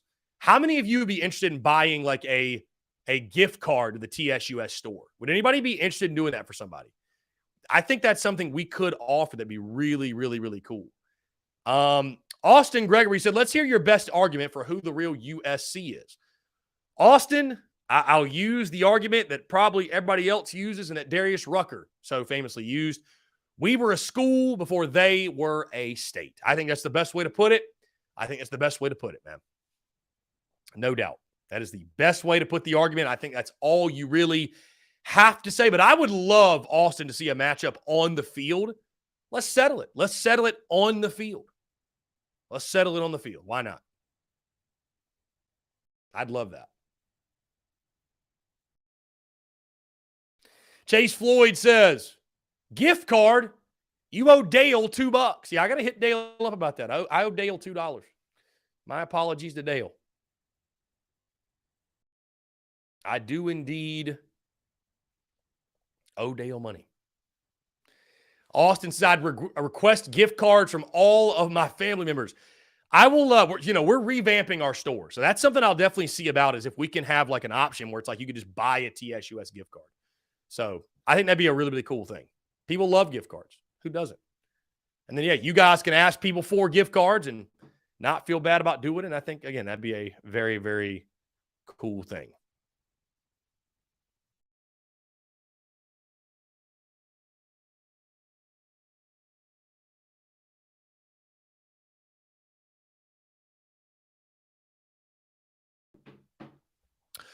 Daddy O says, maybe this was already covered. What is Will Sanders' status? Yes, good question, Daddy O.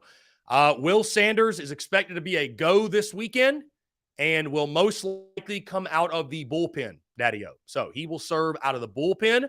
It will not be in a starter role. Now, could something happen where they go to a game 4 or something like that, game 5, and they need a starter and he hasn't pitched? You never know, but Daddy O, the bottom line is he is healthy enough to pitch. He is a go for the weekend. Again, I would expect to see him out of the bullpen, where he has historically been very good out of the bullpen. He's been historically very good out of the bullpen for South Carolina. So, granted, he has not done that since his freshman year, but he was very good when he did it. Austin says, work days slow down tremendously once the show ends. Austin, I'm just grateful that I'm able to be a source of relief on the work day or the day as a whole or what have you. So, Austin, I appreciate you tuning in, man. I say thank you so much to everybody who tunes in and makes TSUS and the Daily Crow, of course, a part of your day. If you could do me a favor, be sure you're subscribed on YouTube. You hit that bell icon so you get notifications of when the show drops on a daily basis. Also, be sure to subscribe to the Spurs Up Show on iTunes, Spotify, Stitcher, and Google Podcasts, wherever you get your podcast. Also, rate the show. Leave us a 5-star review or leave us a review with your feedback, things you like, things you don't like, things you want to see more of, what have you. That means the world. It helps others to find the podcast as well. And also, by the way, one last plug, guys. If you're looking for tickets to the regional this weekend, if you need tickets, head over to SeatGeek and use the promo code SPURSUP. That's SPRSUP to get $10 off your first purchase. So you can save a lot of money on tickets through our friends over at SeatGeek. Great way to get them. Airting Ivory, are you selling TSUS gift cards at the store? I am not yet. I was just simply asking, will people like that? But in our store revamp, we very well may be doing that. I'm very excited, guys, for the store revamp. I think a lot of our merchandise, honestly, so many of you have bought it, but I just feel like it's kind of gotten lost behind, just the clutter on TSUS.store. So we're cleaning that up. The store is going to be more aesthetically pleasing. Really looking forward to what we have in store on TSUS.store. Guys, again, thank you all so much for tuning in. Hey, we'll be on Mark Ryan, Offsides of Mark Ryan today at 3:40 and Inside the Gamecocks at 11:30 on Friday, but 3:40 today with Mark Ryan. You guys be sure to tune into that. In the meantime, guys, hey, thank you all so much. Appreciate you all tuning in. Stay tuned to all the content bleeding out of the eyeballs. Y'all have a great rest of your Tuesday. We will talk to you all